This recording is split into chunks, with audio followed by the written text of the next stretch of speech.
Eric Kelly III and a host of phenomenal speakers from all around the globe for this 7-day virtual event that you don't want to miss. The mission of the Black Business Expo is to raise scholarship money from kids all the way from high school, all the way from college. The Black Business Olympics is one of the largest Black business showcases in the world. It is an opportunity for businesses and companies to showcase their businesses globally. We are going to be giving away laptops up to $5,000 away to students. Again, I'm Olivia Appleberry, the founder of 2 Cents Finance and one of the speakers for the expo. I am so excited to see you there. For more info, go to www.blackbusinessexpousa.com or call 919-308-9090 and hope to see you there. I am Black Business. From the moment I wake until the time I sleep. Yes, I am Black Business. I am Black Business. Tell me, are you Black Business? I am Black Business. Do you support Black businesses? Listen, I support Black business because I am Black Business. Black Business Expo, one of the largest business showcases in the history of Black business in the world. The world! Sign up today at www.blackbusinessexpousa.com or call 919-308-9090. I am Black Business. I am Black Business. From the moment I wake until the time I sleep, I am Black Business. I am Black Business. Are you Black Business? I am Black Business. Do you support Black businesses? I support Black business because I am Black Business. Black Business Expo, one of the largest business showcases in the history of Black America in North Carolina. Join Dr. Eric Kelly III and a host of phenomenal speakers from all around the globe for this 7-day virtual event that you don't want to miss. The mission of the Black Business Expo is to raise scholarship money from kids all the way from high school, all the way from college. The Black Business Olympics is one of the largest Black business showcases in the world. It is an opportunity for businesses and companies to showcase their businesses globally. We are going to be giving away laptops up to $5,000 away to students. Again, I'm Olivia Appleberry, the founder of 2 Cents Finance and one of the speakers for the expo. I am so excited to see you there. For more info, go to www.blackbusinessexpousa.com or call 919-308-9090 and hope to see you there. I am Black Business. From the moment I wake until the time I sleep. Yes, I am Black Business. I am Black Business. Tell me, are you Black Business? I am Black Business. Do you support Black businesses? Listen, I support Black business because I am Black Business. Black Business Expo, one of the largest business showcases in the history of Black business in the world.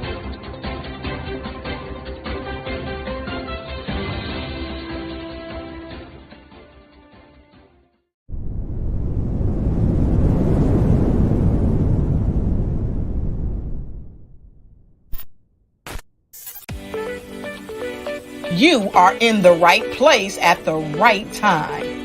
The Black Business Network opens again for its Black Business Olympics, a 24/7 broadcast on business, strategies, global branding, social media marketing, finance, advertisement, and much, much more. Featuring the top, most powerful entrepreneurs and speakers and thought leaders from all around the world as they gather together for this phenomenal event. Join the Black Business Network streaming live into the metaverse, STEM City USA, Black Multiverse, Pod TV, Roku, Hulu, iHeartRadio, Apple TV, YouTube, TikTok, Instagram, Google Podcasts, Facebook, LinkedIn, IBM TV, Spotify, and Twitch. Tune in today and be a part of this amazing movement. The Black Business Olympics welcomes you. Hello, I am Dr. Eric Kelly III, the visionary strategist and founder of the Black Business Olympics. I invite you to showcase your Black-owned businesses on the Black Business Network global stage. The Black Business Olympics is a global Black Business Network platform that propels Black-owned businesses into the international spotlight. By showcasing your business on the Black Business Olympics platform, you can reach a worldwide audience of potential customers, partners, and investors. You can also establish yourself as a thought leader and expert in your field, attract lucrative partnerships, and more speaking engagements. In addition, the Black Business Olympics platform provides a valuable opportunity to connect and collaborate with like-minded entrepreneurs and business professionals from around the world. This can lead to new business opportunities, ideas, and relationships. Finally, by sharing your story and expertise on the Black Business Olympics platform, you can inspire and empower others. This is a powerful way to make a positive impact on the world and leave a lasting legacy. If you are a Black-owned business owner, I encourage you to seize the opportunity to showcase your business on the Black Business Olympics platform. It is a once-in-a-lifetime opportunity to make an indelible mark on the world. Be one of the 1,000 visionary entrepreneurs who are changing students' lives, shaping industries, and leaving an unforgettable legacy for their families. Unleash your voice on our global stage and watch your business thrive. Black Business Olympics is one of the largest Black business showcases in the history of Black business in the world. Yes, the entire world. Just give me a call today at 919-308-9090.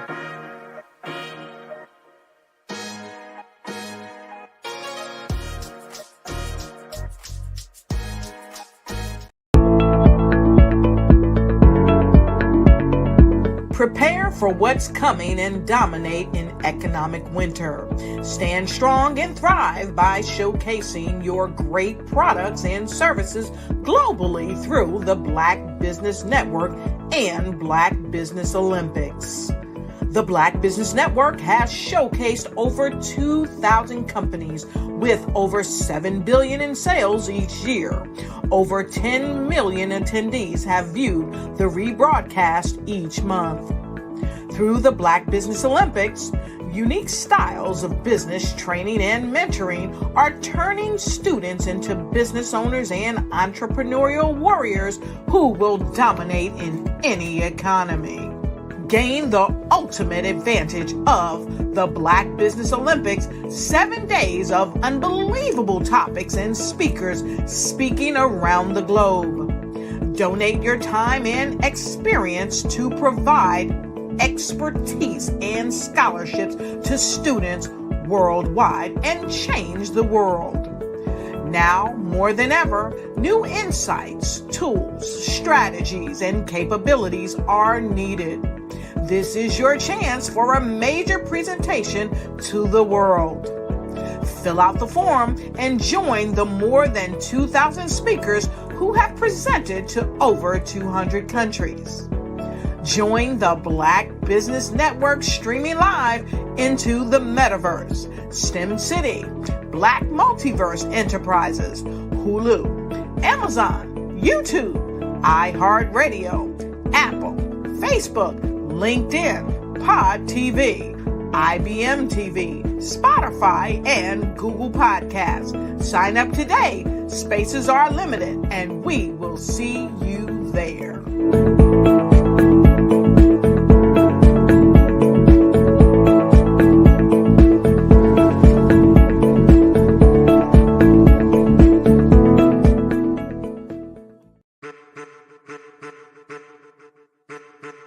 I am a child of the Most High God. He has gifted me in ways that I could not even imagine and didn't know.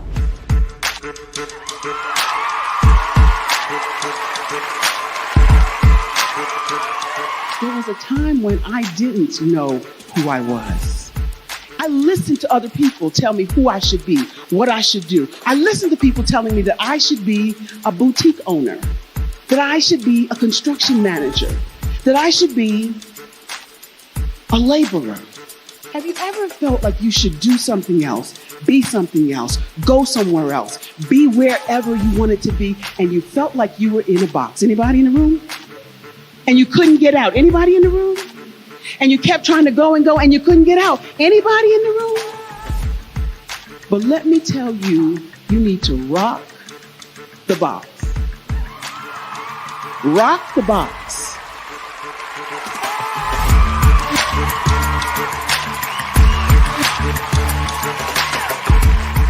I am engaging, inspiring, and empowering.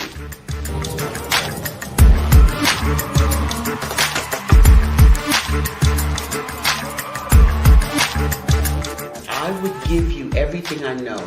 Just by touching you, if I could, by osmosis, give you every single thing I've learned, I've gone through, I know I would. We know that's not possible, but as it is possible, I love to share information with people. Some of you out there, people have told you that you can't be, you can't have, you can't do. But I will tell you, like Kingston said, you can, you must, and you will. If it's to be, it's going to be me. You got to say it. If it's to be, it's going to be. If it's to be, it's going to be. If it's to be, it's going to be.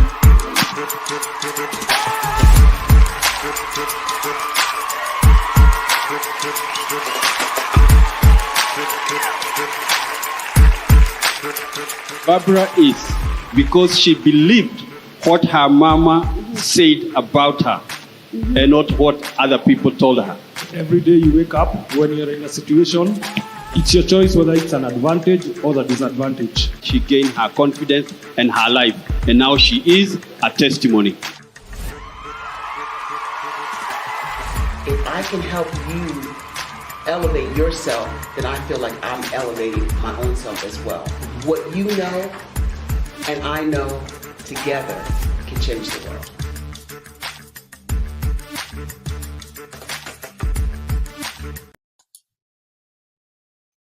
Hi, I'm Barbara Smith. Genius is common. My genius is executive coaching and professional corporate training. As the master executive coach and corporate training ambassador for the Genius is Common movement, I help business owners craft their stories in such a way that you know exactly what they do, what they have, and what they bring to the table. Many times as business owners, we are asked, so what do you do for a living? And we could be crushing in our businesses, but we're not quite sure exactly what to say in a short amount of time. Well, I help you take those stories that are the reason why you're in business and why you're so passionate about your business and craft them in such a way that people are drawn to you as opposed to being repelled by you. Because every conversation, every time you talk to someone about your business, you are excited about it. But are you really conveying what you do, what you have, and what you bring to the table? And do really people understand why you care so much and why they should care that you have the solution to their problem? Well, I'm here to help you with that. As a master storyteller, I can help you with your stories and spin them in such a way that they are intriguing and fascinating. People want to listen to you talk about your business. That's why at the Genius is Common movement, I am the master executive coach and professional training ambassador. That's my genius. And genius? Oh yeah, it's common. Did you know women represent just 3% of Fortune 500 CEOs and less than 15% of corporate executives at top companies worldwide? Have you wondered what the secrets are to getting into the top ranks, whether in the private or public sector? Do you want to figure out how to stop being held back in your career or passed over for promotion? Then you're in the right place. Hi, I'm Dr. Madeline Ann Lewis, President and CEO of the Executive Women's Success Institute. I have decades of experience in the military, the federal government, and corporate America, and my mission is to help women succeed and tap into their full potential. I want to reach 1 million plus women around the world to become the leaders they are meant to be. So if you want to move into a management or executive level position, or maybe you are a female veteran transitioning out of the military into business entrepreneurship, then reach out to the Executive Women's Success Institute at 301-693-3284. Let us get you on the fast track to success.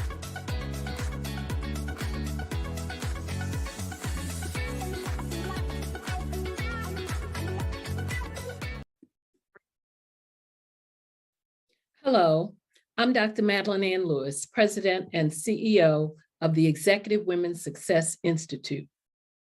And my genius is helping women accelerate the path to success.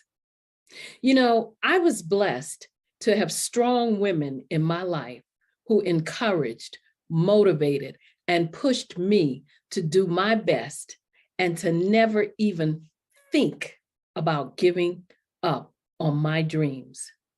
So I say to women, we must show up to rise up.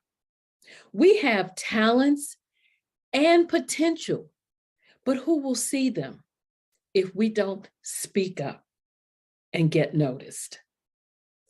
I know that women are a tremendous resource on this planet, and there is nothing more fulfilling than helping a woman tap into her full potential. I do this because I want to be a part of helping as many women as I can to show up, to rise up. I do this because genius is common. Follow the Brand TV broadcast host, Grant McGaugh, as he visits with top executives and entrepreneurs to find out their secrets of success with their personal brand. Follow the Brand TV broadcast host as he focuses on brand development to build better relationships, bring value to your business, relationships, and career. You will enjoy listening to each episode that is tailored to speak to you directly. If you're looking for this type of clarity in terms of building your brand, you have tuned into the right station. Each episode will help you to shape a conversation in the 5-star BDM network of 20,000 professionals and become a springboard for your corporate engagement and business opportunities. Each guest will frame their story in the areas of personal branding, business development, career development, financial empowerment, and technology innovation. Grant McGaugh explains why he is the CEO and owner of his own professional career. Grant is an accomplished business leader and entrepreneur who wants to give back to individuals to grow their personal brand strategy. Tune in as he weaves his story about new possibilities, while to you exceed expectations. If you love storytelling, this show will make for fun.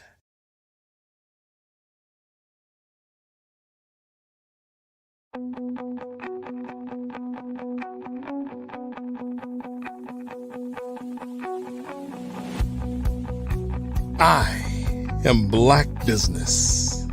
From the moment I wake until the time I sleep. Yes, I am Black Business. I am Black Business. Tell me, are you Black Business? I am Black Business. Do you support Black businesses? Listen, I support Black business because I am Black Business.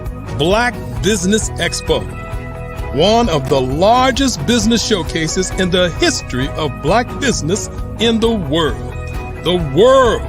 Sign up today at www.blackbusinessexpousa.com or call 919-308-9090. I am Black Business.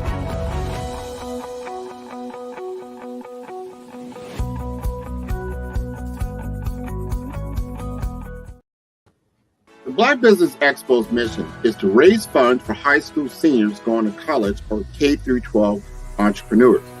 This expo is a fundraiser for students. Please, you may go to www.blackbusinessexpousa.com to donate to the scholarship fund or use the Cash App at $BBXUSA. Our goal is to give laptops and up to $5,000 to 10 students. Students can register online at www.blackbusinessexpousa.com. Every dollar counts. Please donate to the Black Business Expo USA Scholarship Fund.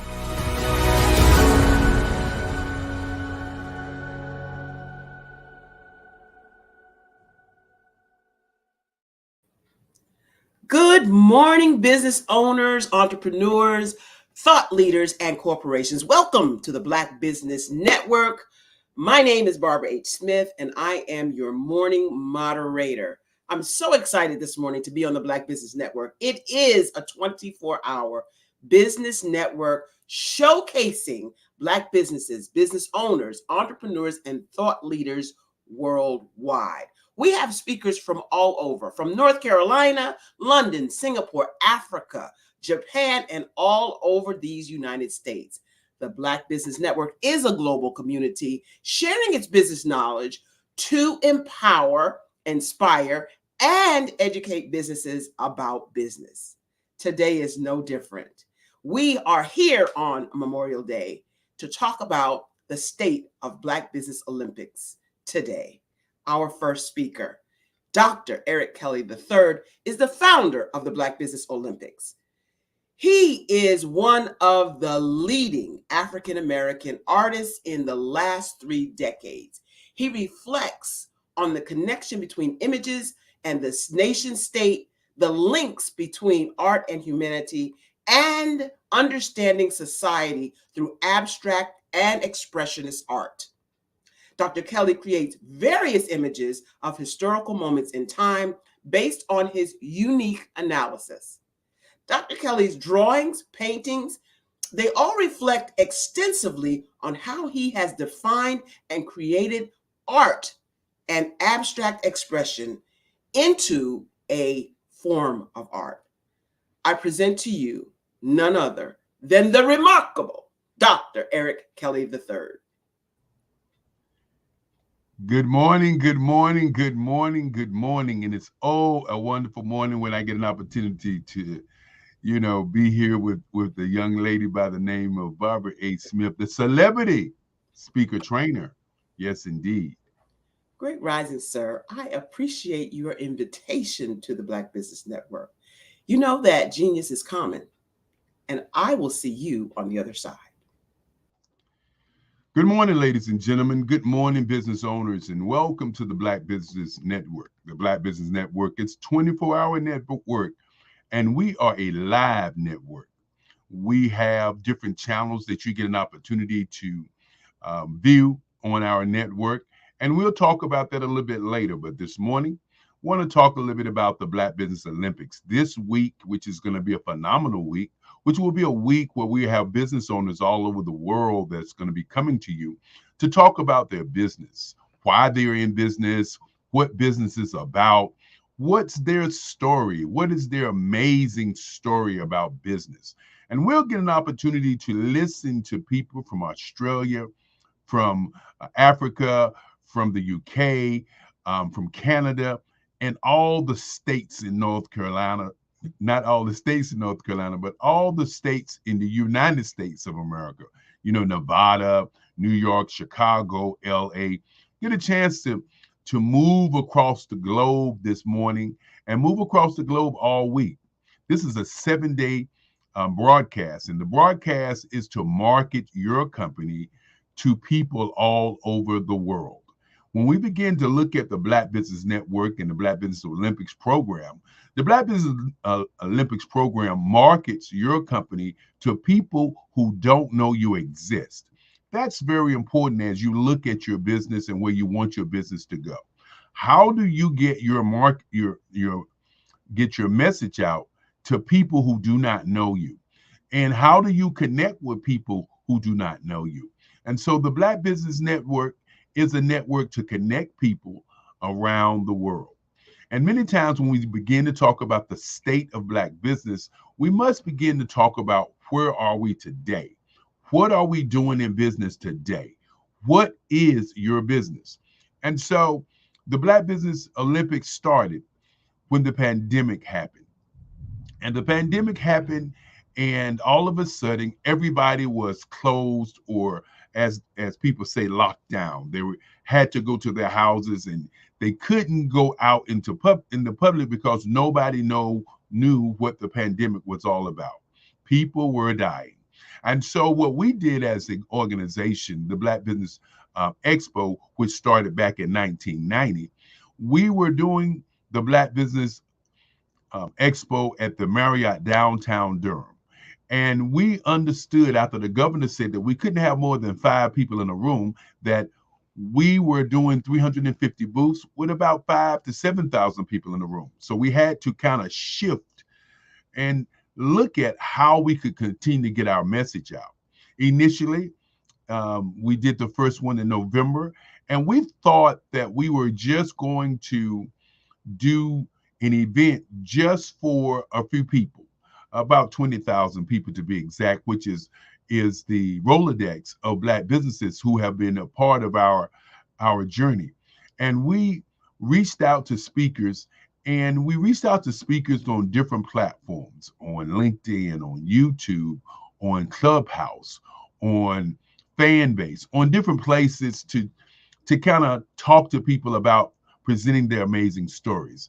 And so we began to get new speakers from across the globe to be on our platform, which made it grow immensely. And so as we looked at the first month that we did it, we did 7 days, and each one of the days are still the days today. We're 5 years in, and those days represent different aspects of how to run your business. On today, we will have speakers talking about inspiration, education, and empowerment. How did you come up with your business? What is your business like? What are some of the inspirational thoughts that a business owner needs as they complete or compete with other businesses around the world? And then on tomorrow, we do advertising, marketing, public relations, merchandising, and advertising. And we have speakers from around the globe to speak on those aspects. Then on Wednesday, we'll do 64 ways to do your business on social media, as we have social media experts to come on and talk about how you do your business on social media. And then, of course, on Thursday, we'll do diversity, equity, and inclusion. If you're in business, you have to look at diversity, equity, inclusion, and access. Because if there's no access to money, how can you do business? So we'll do that on Thursday. On Friday, we will have what is known as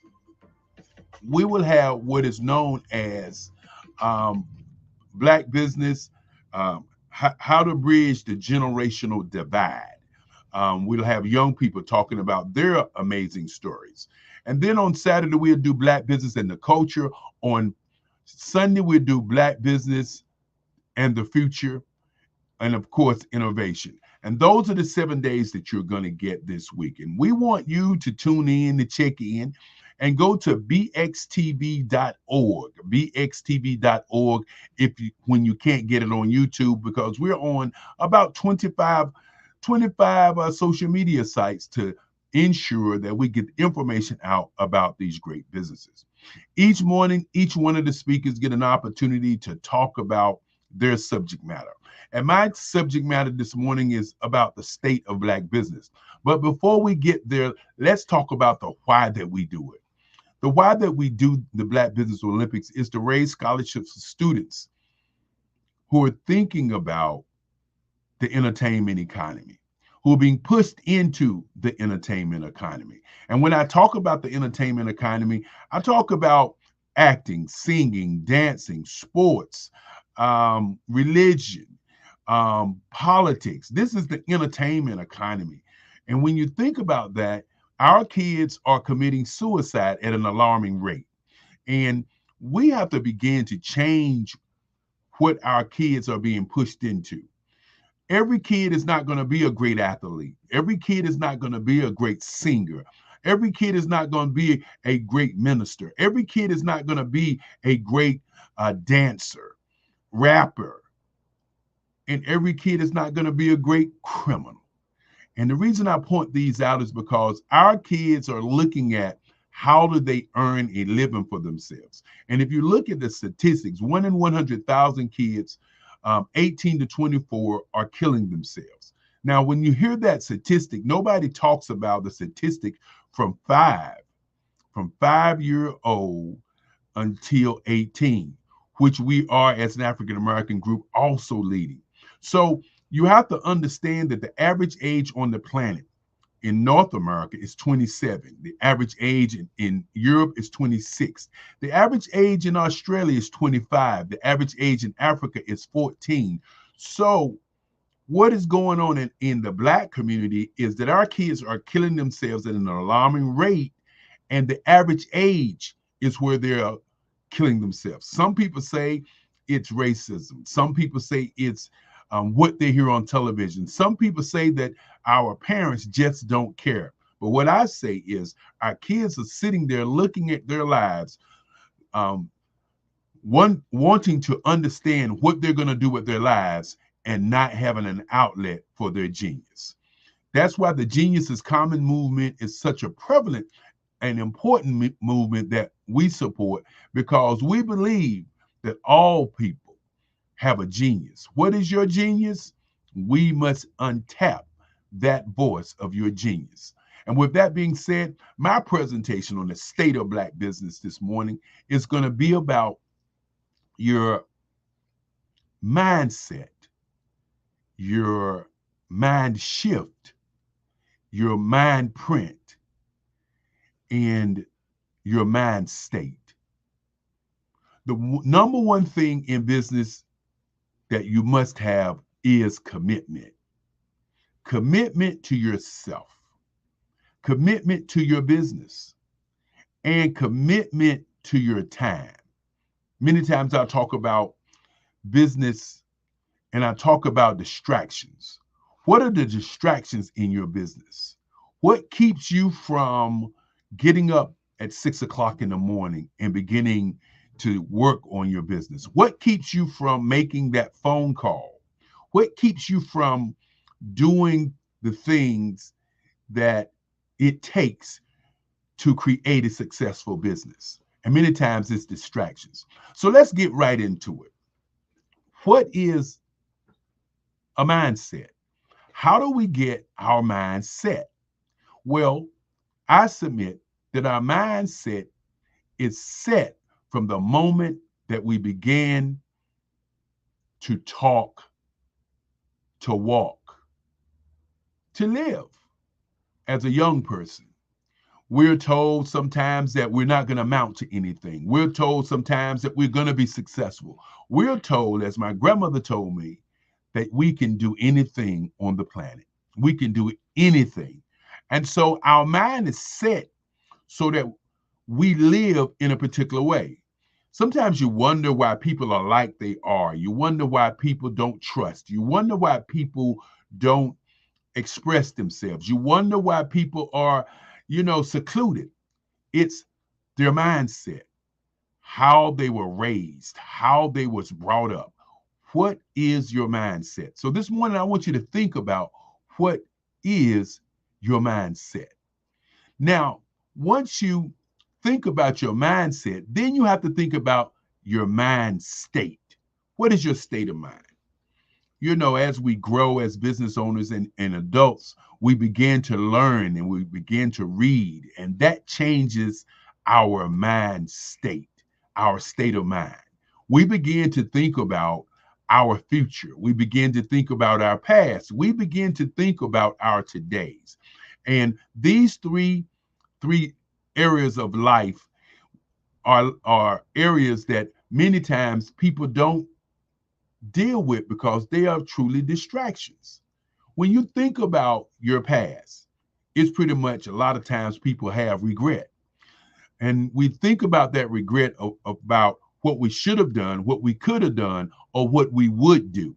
And so that regret is something that we sometimes stay in, and it keeps us from going forward. And then sometimes we think about the future, which is anxiety. And that anxiety is of what am I going to do in the future? How I'm going to do business in the future. And so I talk about being happy. And happiness is thinking about the today. But more importantly, to reflect not on just your past and your future, but to reflect on what you want to do with your life. And that's what your state of mind is.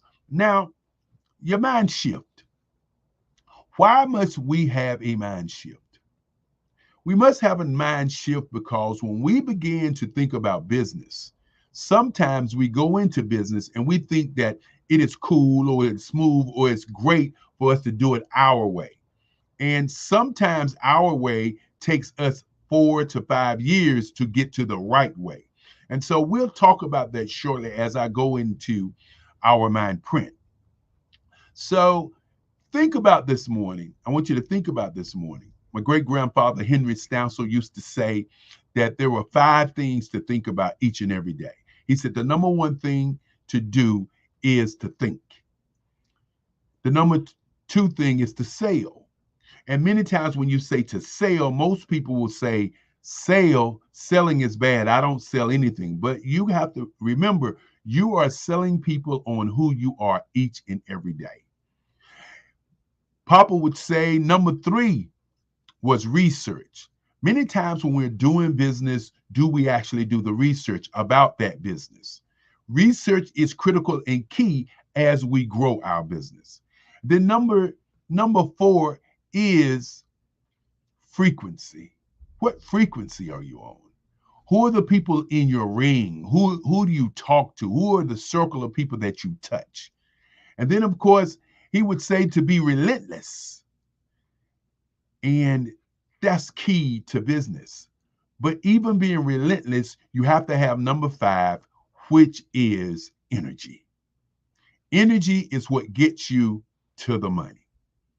Being relentless is what keeps you competitive. Doing the research helps you to be ahead of the game. So, as you're looking at your business, think about it and think about the mind shift. That is very important. Now, let's go into what I call the mind print. What is your mind print?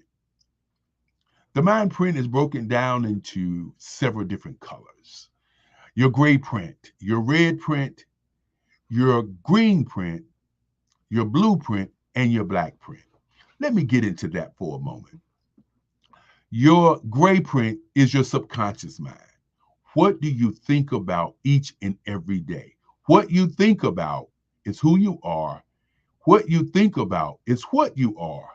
What you think about is why you are. So what do you think about each and every day? Your subconscious mind, which is your gray print, takes in all of the information that you're thinking about, and it spits it out directly to what you're thinking about. So if you're thinking negative all the time, you're going to get negative results. If you're thinking positive all the time, you're going to get positive results. If you're in business and you're thinking about your business each and every day, and you're thinking about the things that you need to be successful, those things will show up in your life because your subconscious mind does not have a filter. It doesn't filter anything out. It directly deals with what you're thinking about. Then your red print. And your red print is how you show up. It's your conscious mind. You know, many times when you show up to a job and you show up late, that's who you are. Many times when you show up and you're having conversations with people and you're thinking about, negativity, that's how you show up. If you show up in a suit and tie at a business, or if you show up an hour ahead of time, how you show up is your red print. So your conscious mind sometimes sabotages what you do. I want you to think about that. Your conscious mind sometimes sabotages what you do because that's how you show up. Sometimes you just don't believe people. That's how you show up. Sometimes you believe too much. That's how you show up. Sometimes you care for people too much. That's how you show up. Then, of course, there's your blueprint. And many times when we begin to talk about your blueprint, you have to begin to think about what industry are you in? Have you studied that industry? Have you looked at that industry from top to bottom and pulled out maybe the top 3 companies that are in that industry? You must understand that you are a $1 billion company. How you handle your $1 billion company is up to you. So your blueprint is an opportunity to look at companies who are doing what you're doing and analyzing why are they successful. As I said earlier, many times we get in business and we are an army of one. We get in business and we are a business without a team. We get in business and we sometimes do it our way, so to speak. Well, if you're a $1 billion business and you have the ability to be a $1 billion business, then what is your blueprint? I want you to think about that for a moment. What really is your blueprint? If in fact you're in business and you say you want to do it your way, then what happens? You spend a lot of time being business, being busy, not being business, but being busy, doing what we call busy work. Then there is your green print. Once you look at a real blueprint for the type of business you're in your industry, it will share with you what are the types of things that a $1 billion business is doing. Gives you an opportunity to look at their blueprint. And then you can look at their blueprint and look at your blueprint and see if in fact you're doing it your way or you're doing it the industry way to raise the kind of capital and the kind of life that you want to lead and live. Your green print is all about how you earn money. You notice I didn't say make because the U.S. Mint is the only place that makes money, but how you earn money. Your green print gives you an opportunity to look at your blueprint and see where the spaces that you can earn money from. It's very critical and key. And then, of course, your black print, which is your exit strategy, your wealth management, and, of course, retirement. Retirement does not necessarily mean that you're going to retire and not do anything. It may mean that you're going to retire for one of your streams of income. Now, how do you get to your mind shift, your mind state, your mindset? How do you get to your mind print? How do you build a company? How do you build your business? Well, you must begin to think about what your operating system is. How do you operate? What is your operating system for your company and for your life? Many times we are moving, but we're not looking at how we operate. Many successful people understand the power of duplication. So this morning, I want you to ask yourself, are you able to duplicate your business and take that duplicated business and hand it to somebody, and they follow what you do each and every day. And they're able to be successful in business. Now, I want you to take this exercise with me for a moment. And I want you to take a pencil, a pen, and write and draw a box. And then beside that box, I want you to put a dot beside that box. And when you put a dot beside that box, I want you to close your eyes and I want you to move that dot into that box. And I want you to take that dot, which is one brain cell, which is your business, and put it into that box. And then put that box on a shelf. And then I want you to ask yourself, can you take everything in that box, which is your business, and give it to someone and they can run your business without you? If in fact you cannot take that box and give it to somebody and they can run the business without you, then you do not have an operating system. You may have a way that you do business. So you may have a flair that you do business. You may have a great business, but is your business duplicable? Can you duplicate that business with someone else to do that business? If you have a stroke today, if something happens, you have an emergency today, is your business closed? That is the question you have to ask yourself. If you have multiple businesses and you're an army of one or an army of two and you don't have a team, do you really have a business that you can begin to include on the registry of a great business? Not a good business, but a great business. So this is the thing that I want people to think about as they're watching these business owners all week long. Can you duplicate your business? Not can you replicate it, but can you duplicate it? And that is very important as you look at all of these business owners all week. Think about, what is your operating system? What is your operating system? How do you operate? And can you take the operation of your system and duplicate it multiple times? If you have a calculator, let's do a real quick math problem, okay? So let's say that box that you have is your business, and the system of your business is in that box, and the way that you do business is in that box. And let's take that box and let's train 300 people to do that business. Let's take that 300 people and let's say we're going to charge $500 for each one of the people that we're training to do that business. Let's multiply the 300 by 500, which will probably give you $150,000 that you just made on that one idea, on that one business, on that one duplicated box for the business. Now let's take that 300 and let's multiply that 300 by another 300, which would give you somewhere around $450,000 that you've made on that one idea, on that one business, on that one box that you have duplicated with another 300 people.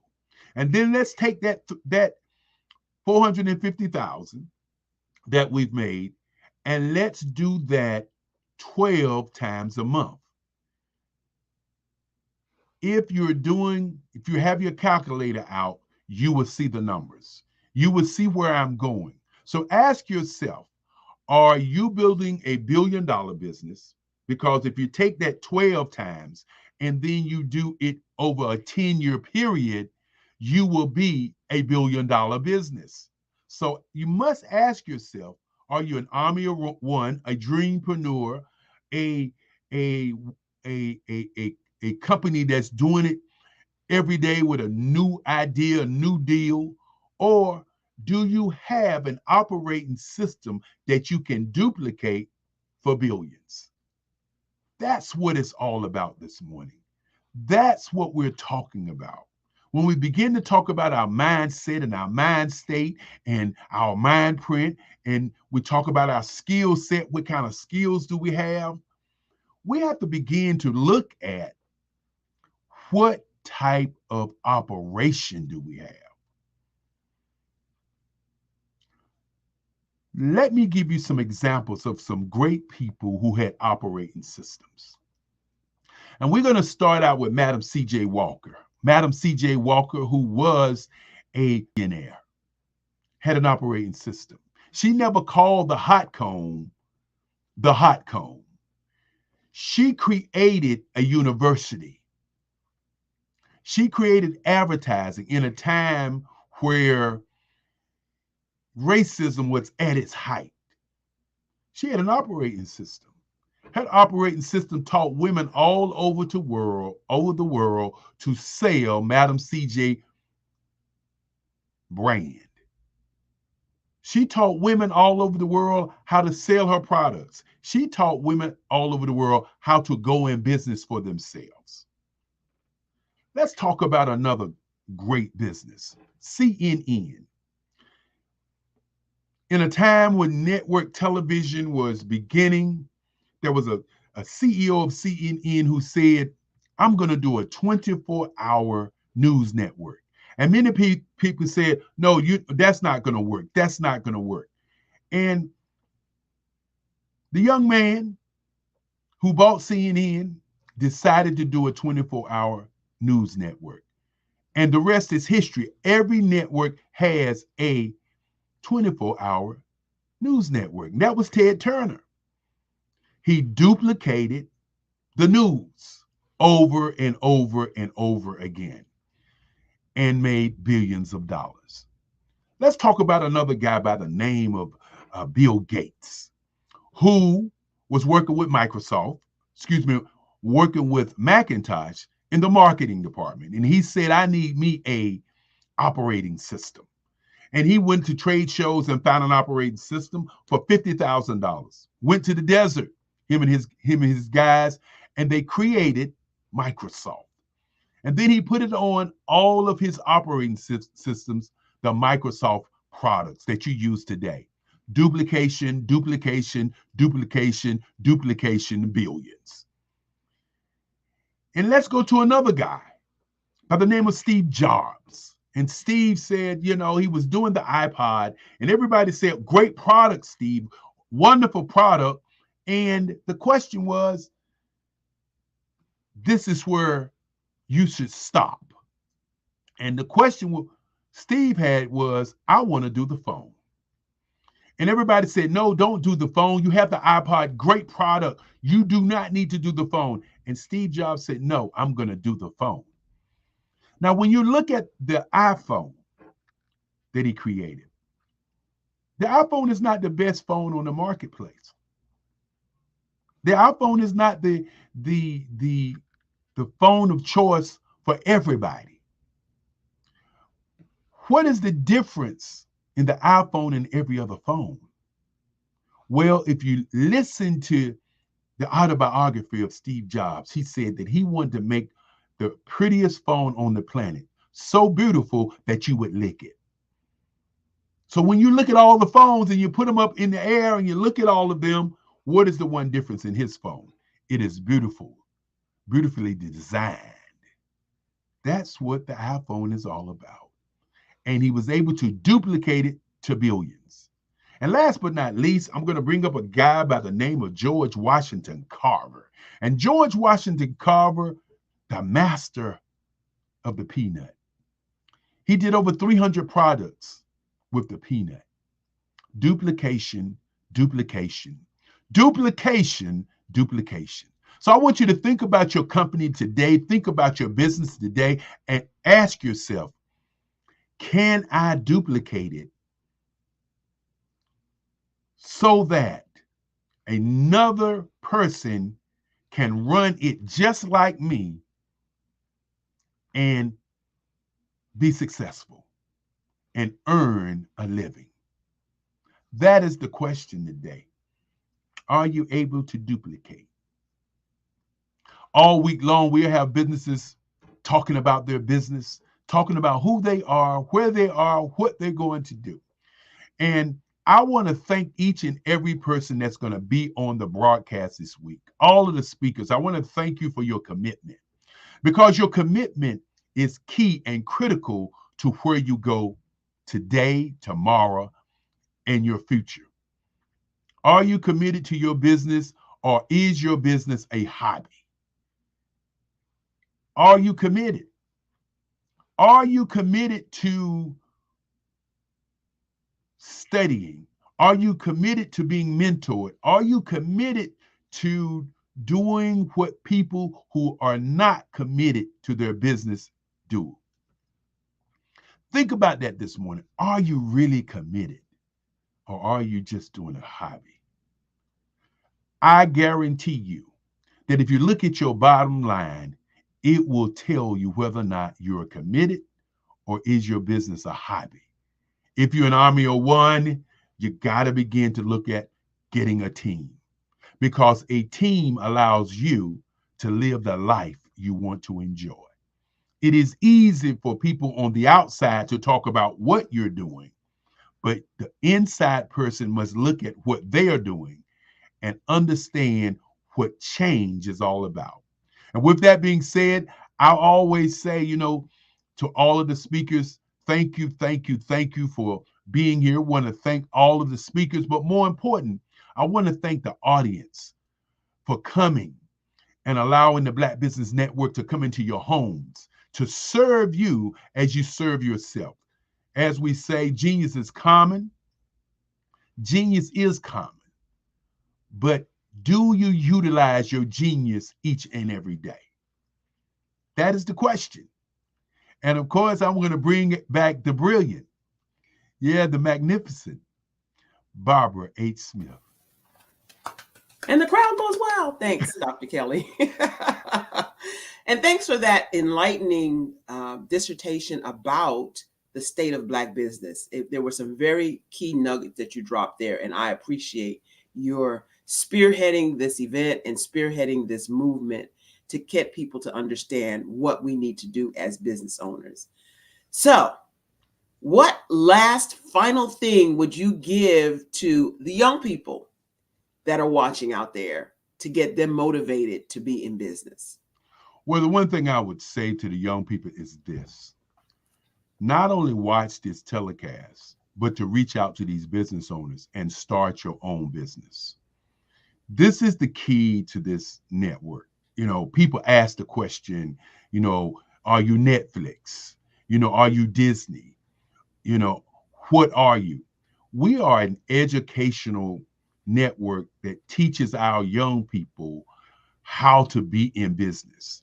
And if you're at home and you have your kids and you're thinking about what your legacy is going to be about, reach out to some young people and show them how to start a business. Mentor some young people.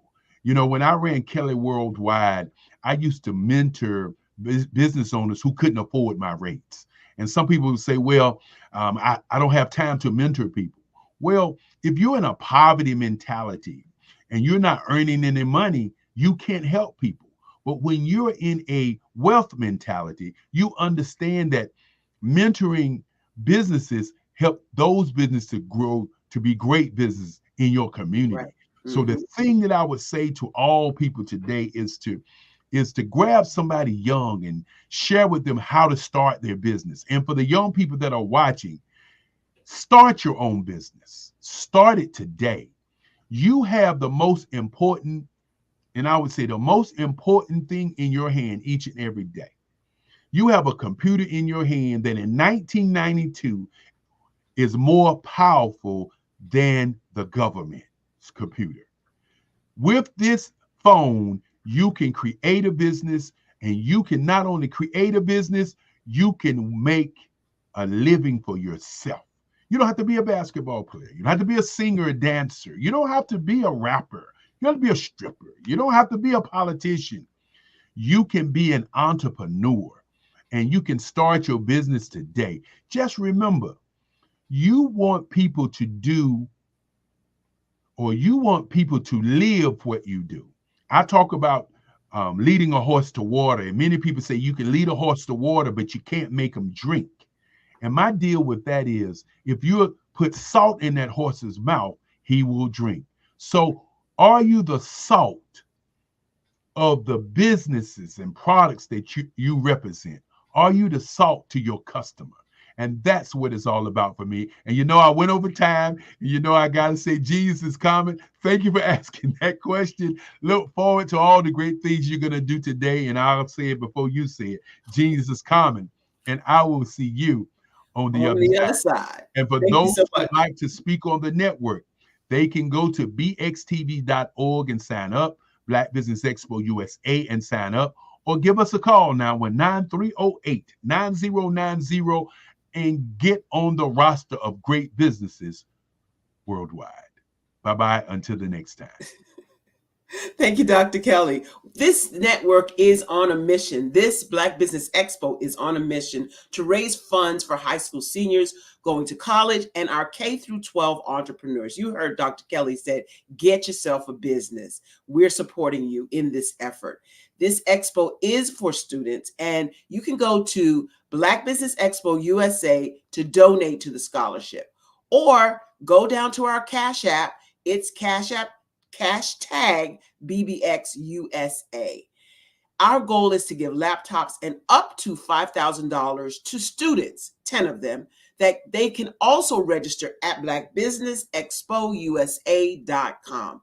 Every single dollar counts, and we want to remind you that this is a fundraiser. Please donate to the scholarship fund.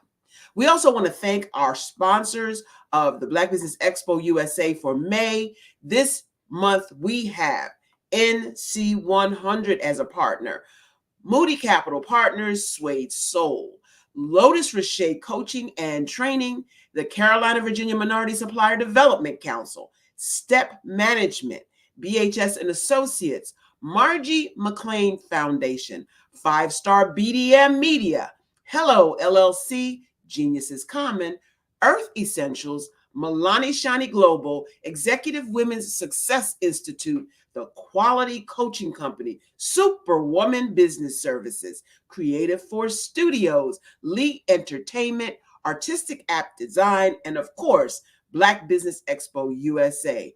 Genius is common, and I'll see you on the other side.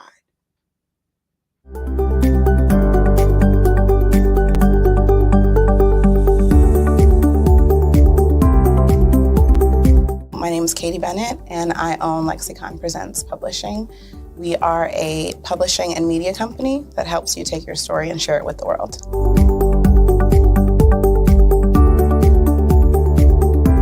For a while, I just had my family telling me to just hang it up, get over it, and I had no support. And it was in your program that I really understood the necessity for having that help, having that support. And so now I actually feel like a CEO as we scale, as our clientele changes, as my company is opening doors for other people to, take care of their families. It's just completely changed from just a mom who was publishing books.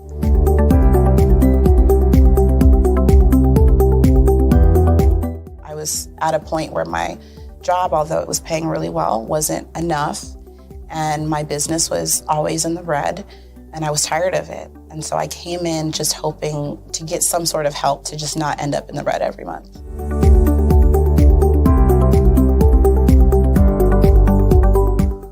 Ooh, wow. Okay, so there was one in particular, I cannot remember his name, but he asked me, he said, why are you in business? And I told him that I wanted to make a difference and I want to help my community. And he let me ramble on for a while. And then when I was done, he was like, okay, all of those things are great. They make you a humanitarian, not a business owner. And he was the one who told me, he's like, you have this great service and you're offering it at like a great value price. So to someone like myself, we don't know that we're going to get the value of what you're actually bringing. And so that gave me the confidence I needed to raise my price. It gave me the confidence to go after my actual client that I actually prefer to work with. And it really just changed everything for me. I don't think without him kind of giving me that push, I don't think I would have gotten to this point or position.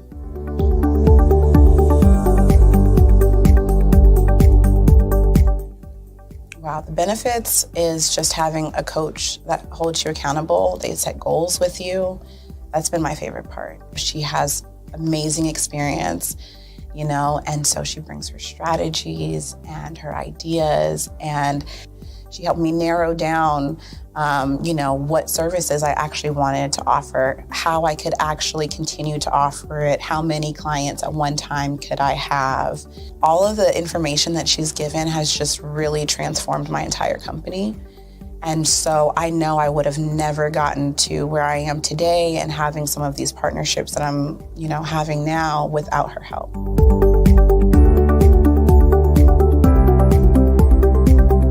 You're going to get information that you're not going to find on YouTube. You actually take the time to strategically give us the information, then give us time to actually apply it. I would also say that so that you're not just out on a ledge alone trying to figure this out. Like, you deserve to be in a community with other people who also want to grow their business. And then finally, you know, the biggest thing I think I took away from CMET was that I had a whole office in Longwood, I still do, and at the time I had not paid my business tax receipt. I didn't know that that was something you had to do. So that was like one of the first couple days of information, and I'm like, oh my gosh, let me go get that together right now. So I'm really glad that, you know, CMET was there for myself, and, you know, anybody else who has the opportunity, they need to do it.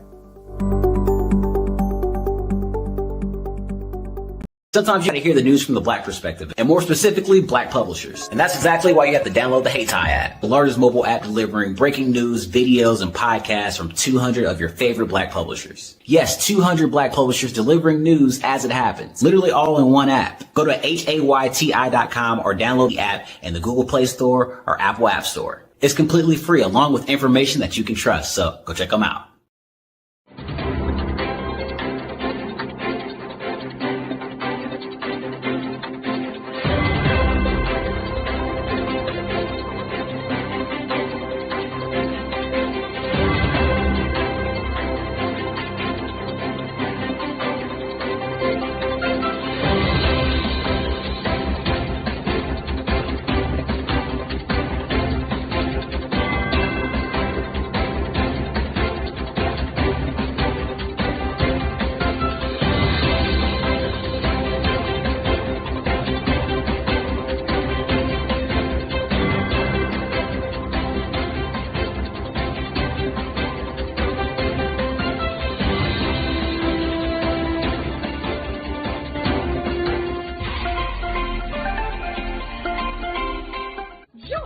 Dr. Eric Kelly III and a host of phenomenal speakers from all around the globe for this 7-day virtual event that you don't want to miss.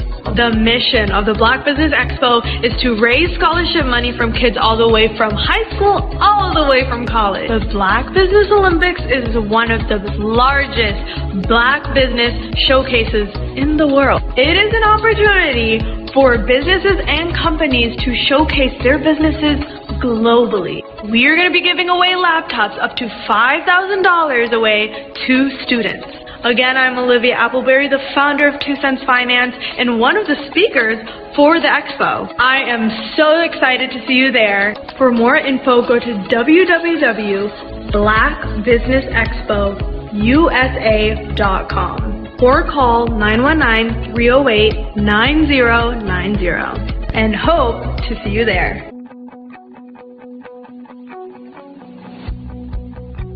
I am Black Business. From the moment I wake until the time I sleep. Yes, I am Black Business. I am Black Business. Tell me, are you Black Business? I am Black Business. Do you support Black businesses? Listen, I support Black business because I am Black Business. Black Business Expo, one of the largest business showcases in the history of Black business in the world. The world!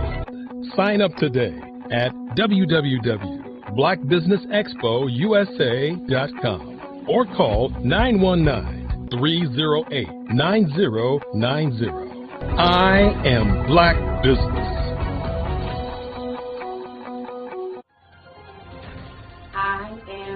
Black business. From the moment I wake until the time I sleep, I am Black business. I am Black business. Are you Black business? I am Black business. Do you support Black businesses? I support Black business because I am Black business. Black Business Expo, one of the largest business showcases in the history of Black America in North Carolina. Join Dr. Eric Kelly III and a host of phenomenal speakers from all around the globe for this 7-day virtual event that you don't want to miss. The mission of the Black Business Expo is to raise scholarship money from kids all the way from high school, all the way from college. The Black Business Olympics is one of the largest Black business showcases in the world. It is an opportunity for businesses and companies to showcase their businesses globally. We are going to be giving away laptops up to $5,000 away to students. Again, I'm Olivia Appleberry, the founder of 2 Cents Finance and one of the speakers for the expo. I am so excited to see you there. For more info, go to www.blackbusinessexpousa.com or call 919-308-9090 and hope to see you there. I am Black business. From the moment I wake until the time I sleep. Yes, I am Black business. I am Black business. Tell me, are you Black business? I am Black business. Do you support Black businesses? Listen, I support Black business because I am Black business. Black Business Expo, one of the largest business showcases in the history of Black business in the world.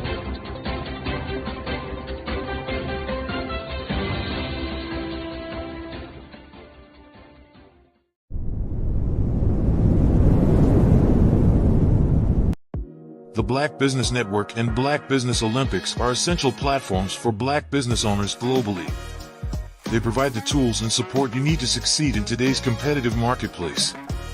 Join us today as we collaborate together with businesses from around the world to support our children, students, and young future entrepreneurs, Black businesses and corporations. We raise funds for students going to college and young entrepreneurs who are aspiring to be business owners, and we invite you to be a contributor today. Visit the website www.blackbusinessexpousa.com to connect with and learn more about how the Black Business Network and Black Business Olympics can help you not only share your amazing business story to businesses, but also serve future generations. Hello, my name is David Jones, CEO and co-founder of the Hello LLC, where we help businesses build a culture, brand an experience, and leverage technology to pivot into Web3.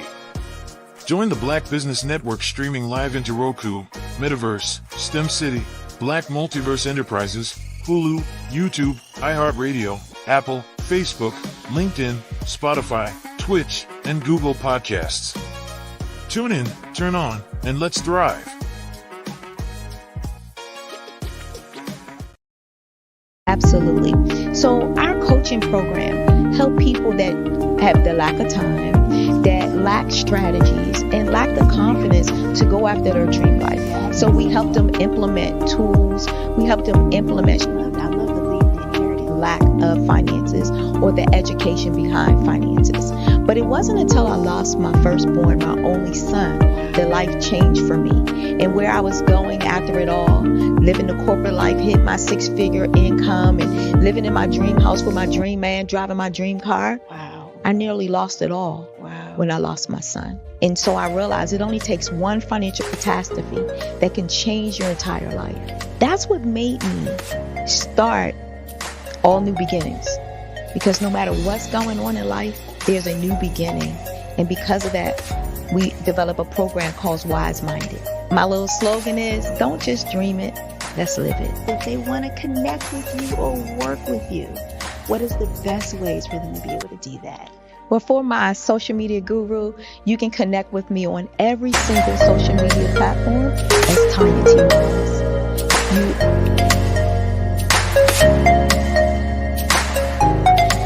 Art to me is a creative expression of something from nothing.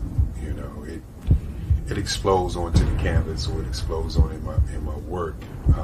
One of the things that I try to do more than anything is I try to just give the lines and the movements and emotions and expressions into what I do. Art really means to me a chance to express how I feel deep down inside. Most of my art begins as a thought that I might have, you know, whether it's sports, whether it's history, whether it's a woman or a man. It pretty much starts as an idea of thought before I get into the actual image of what I'm going to draw. I do a lot of historical pieces. I was a history minor in college, and I love to do history pieces. And a lot of times I'm thinking about history, and then I try to make that history impact you as you look at it. That's one of the reasons I do pictures so large. People ask me, why do I do the pictures so big? And I tell them, I want the piece to impact them as they're looking at it. To kind of dominate them, dominate their space. And most of my pieces I try to do off page. I don't try to do anything that's going to be in those four corners or in a square. And I want your imagination to be a part of the piece that you're looking at.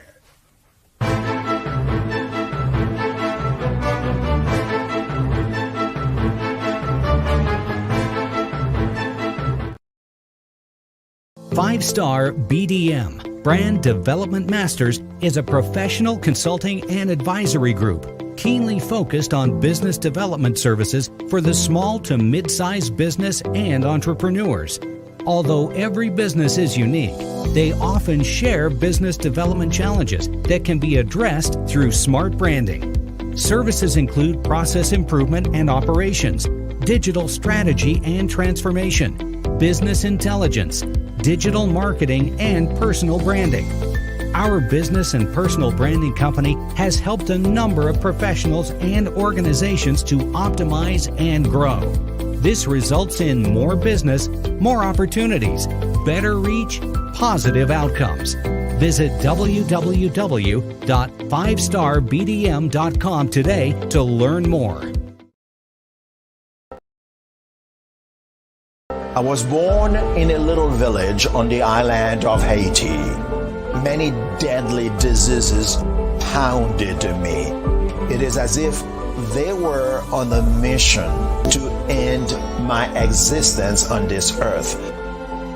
I refused to give up. In 1983, I left Haiti and came to the United States of America. And I came with $5, 2 shirts. I didn't speak any English. I came to Atlanta. I got a job. I was a doorman. I was a doorman with a dream. What I used to do, I used to come on stage. I'd rehearse this moment that I'm standing in front of you. That's the power of a dream. Maybe today is the day you begin acting as if you already have it. And then step out with full force. Take a risk. No condition is permanent. Don't let your situation distract you. You are chosen. You are called. You are born for a purpose in this life.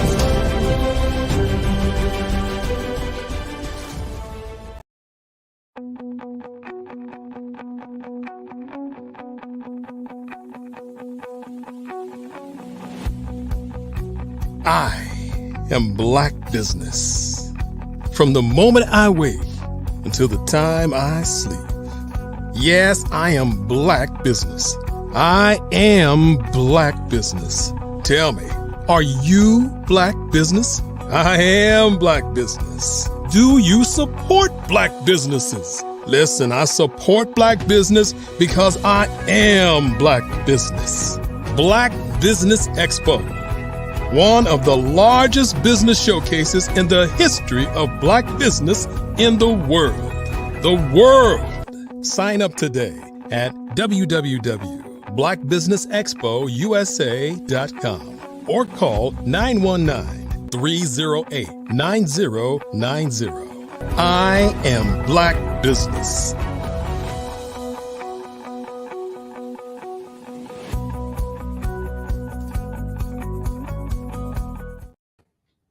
Good morning, good morning, good morning, business owners, great rising entrepreneurs, thought leaders, and corporations. Welcome to the Black Business Network. My name is Barbara H. Smith, and I am your morning moderator this morning for this Black Business Network. The Black Business Network is a 24-hour business network showcasing Black businesses, business owners, and entrepreneurs.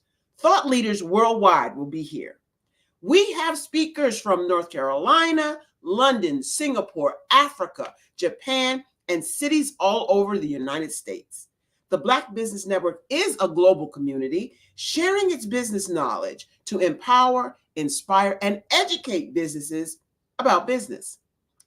Today's next speaker of the morning is none other than Leah White. Leah White was born and raised in Charlotte, North Carolina, and attended Brisbane Academy. She spent her college years abroad in Milan, oh my gosh, the place I always wanted to go, on the bucket list, Milan, Italy, and London, England, where she traveled to 36 countries, a girl after my own heart. She's got a bachelor's degree from the University of North Carolina in Charlotte in international public relations. She has worked in education for 8 years. She is a community servant and loves to help people uplift her community. She's also a screenplay writer and enjoys writing in her free time. Help me bring to the show Leah White. Hi. Hi, Leah. How are you, darling? I'm good. How are you? Great and grateful every day, and so excited to meet you.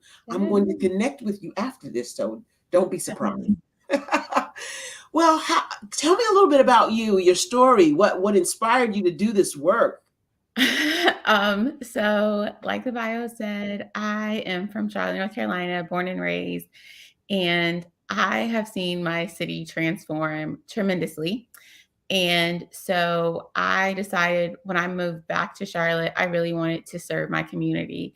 And I originally started in the classroom, and I realized that there was a need for a support system, I'll say, in the classroom. You know, we have single moms, single dads, two-parent households, and these children aren't getting everything they need. And I realized that was happening in our communities more so than others. And so that kind of inspired iVow, which is my organization.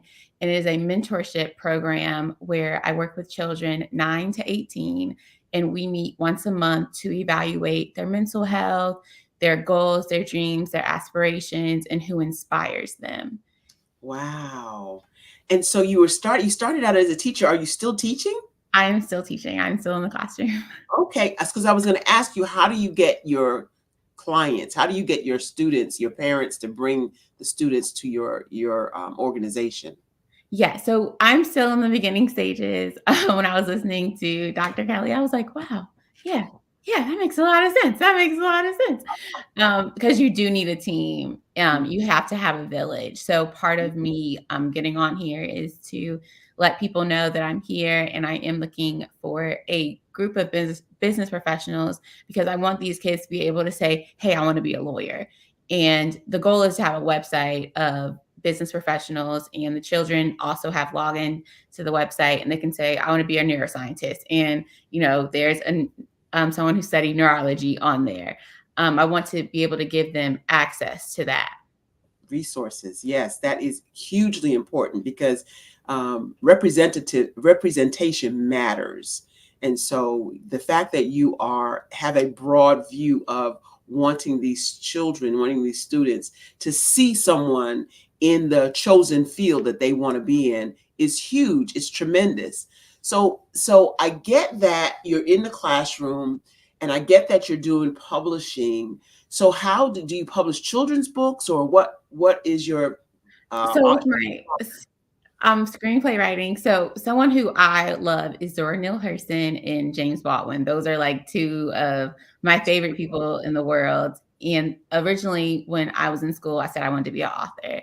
I wanted to write like mystery books and autobiographies, biographies on other people. I did a lot of creative writing when I was like in middle and high school. So I do want to get back into that field.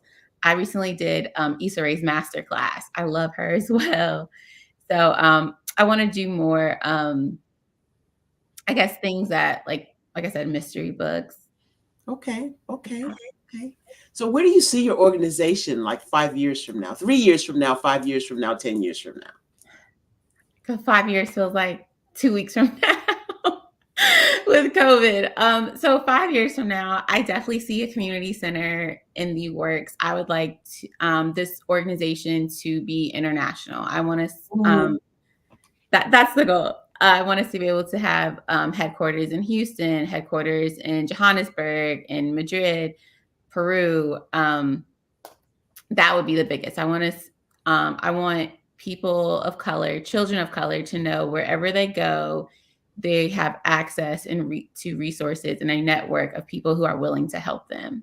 That is amazing. And so in your bio, it says that you've been to 36 countries. So I am going to make an assumption right here that you have made some great connections that can help you weave your way into those countries. Definitely. That was the point of me traveling. You know, the first country I went to when I got to Milan was Norway. And people were looking at me like I was Beyonce because they had never seen a person of color. No. Norway. Think about this. Yeah.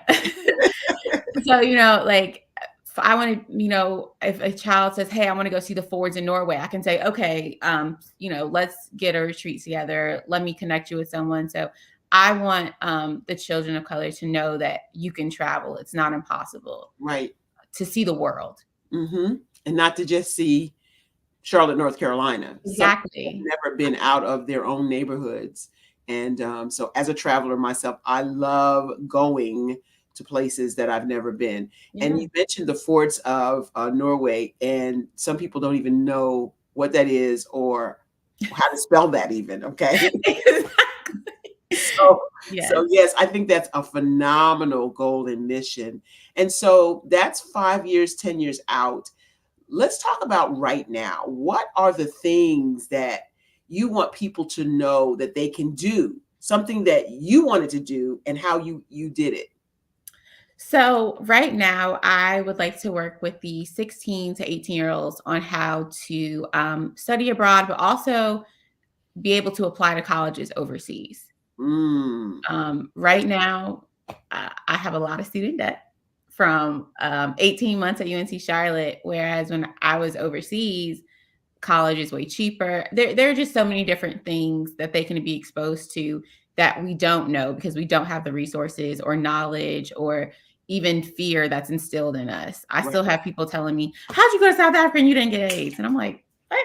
Like, it's 2024. So I want our people to know that traveling is something that can easily be accessible, especially with young people.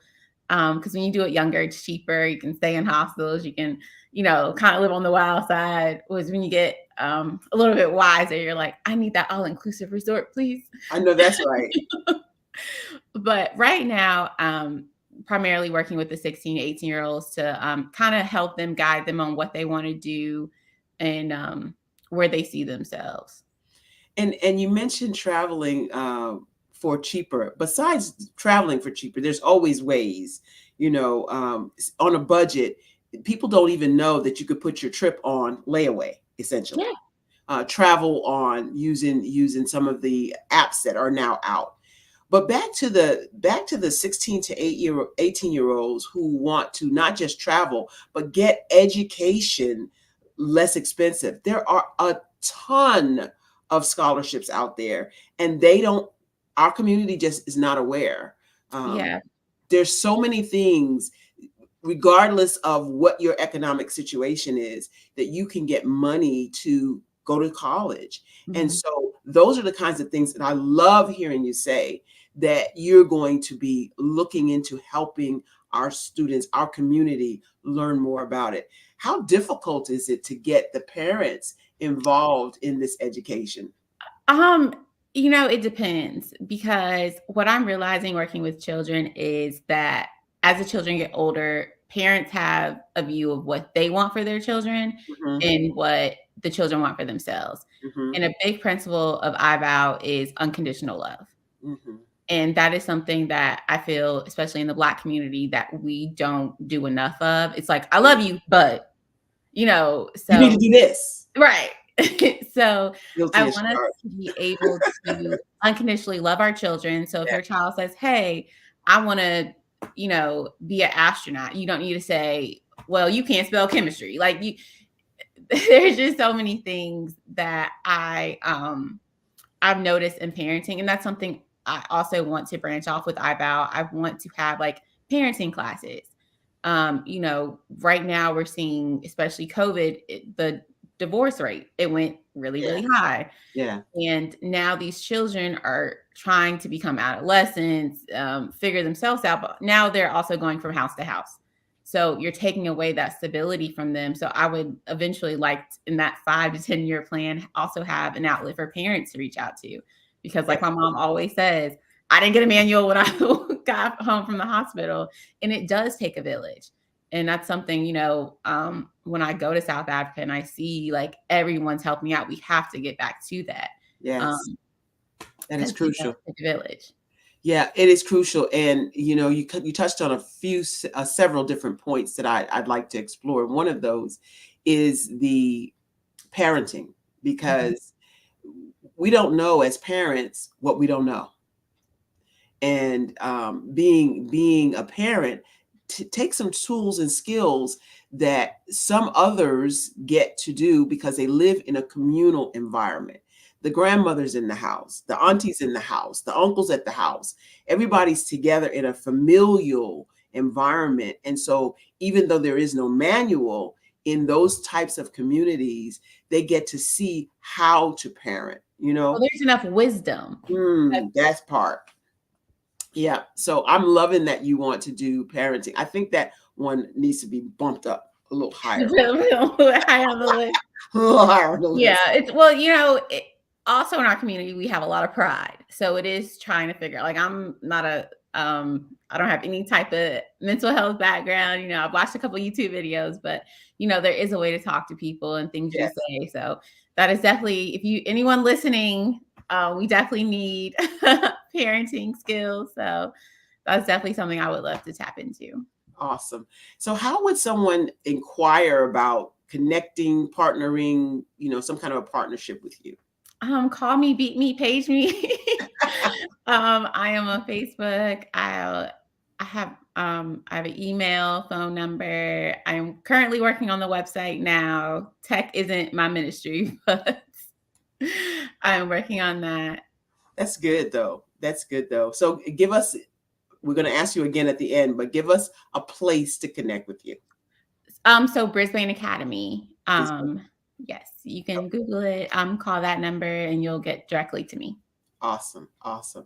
When did you realize this was something you really wanted to do? So when I was 20 years old, I was in Romania. You sound like so far, like that's so long ago. Okay. Right. Like that was ages ago. And I saw no people of color. And it really, it bothered me a lot because I saw a lot of people my age, but I was the only one of color. All these young adults, carefree, traveling, all this stuff. And I'm like, why am I the only person, who, I was watching this movie and they said, this Black man asked this white guy, he said, how would it feel if you grew up and no one ever expected you to be great? And that's how I kind of look at the world. I'm like, everyone is telling you, you're not going to succeed. You're not going to do this, or all these negative things. So change what you look at things you look at will change. And I think that was wait, whoa. Ooh, slow pump your brakes right there. You need to say that again slower and with more emphasis, because I need to write that down. My great grandmother said this, and then my mother says it to me to this day still sometimes. So if you change the way you look at things, things you look at will change. If you change the way you look at things, things you look at will change. From wisdom from the elders. From and I'm sure she got it from somewhere. They didn't have Google, but I don't know where she got it from. You change the way you look at things, the things you look at will change. The things you look at will change. I'm seriously writing this down. You can tell, right? Yes, because I mean because it's so true. Like I was. Oh my God, that is so awesome. So that's really, I think that moment, being like, because I had the choice to be scared, like, you know, insecure, like, oh my God, you know, but I was like, you know what? No, like, I'm the only Black person here. I'm going to make the most of it. I'm going to represent for my people and let them know that you finna see a lot more of our faces. So now you made me super excited to ask it. I'm going in now. When you were there and you're the only there, what was going through your mind? Like, what were you doing? What was a day like in the life of Leah when she's the only Black person, only person of color in this all sea of people that don't look like you? What is going through your mind? What does a day look like for you? So I think I always woke up and my mom always said, create your day. Like whatever you want, that's how you have to go about it. So I would wake up and I would always just see myself having a phenomenal time. You know, traveling by yourself, you already have to have a mentality of like, okay, things are going to go right. Because as soon as you start thinking like, I'm going to get pickpocketed, I'm going to have this racist encounter, I'm going to, you know, like I said, when I traveled, I was like, I'm representing Black people. So that was kind of how I like held my head up high. Like I'm representing Black women, Black people, young, you know, like I don't have the opportunity to travel and, you know, go get really messed up in Prague and, you know, tell my parents, hey, I need $1,000 because I lost my wallet. Like that wasn't an option for me. Wow. So it was a sense of gratitude, like just consistently being grateful. So when I came back to the United States, I had that same energy of being prideful and wanting to represent for my people. So now I'm like, okay, well, I want to instill this in the youth. I want to let them know, like, no matter where you are, there has to be a sense of pride you have because Shirley Chisholm don't want you to act like this.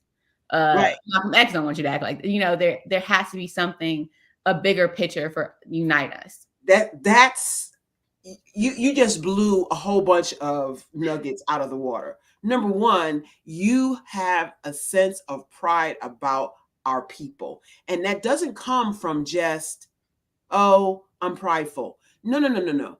You have a sense of pride because you had to learn that somewhere. You had parents, a mother, a father, someone instill in you, don't embarrass me. Don't embarrass the family. Don't embarrass the community. Right. And that's not what's happening today on a whole. Now, there are pockets of us that do that.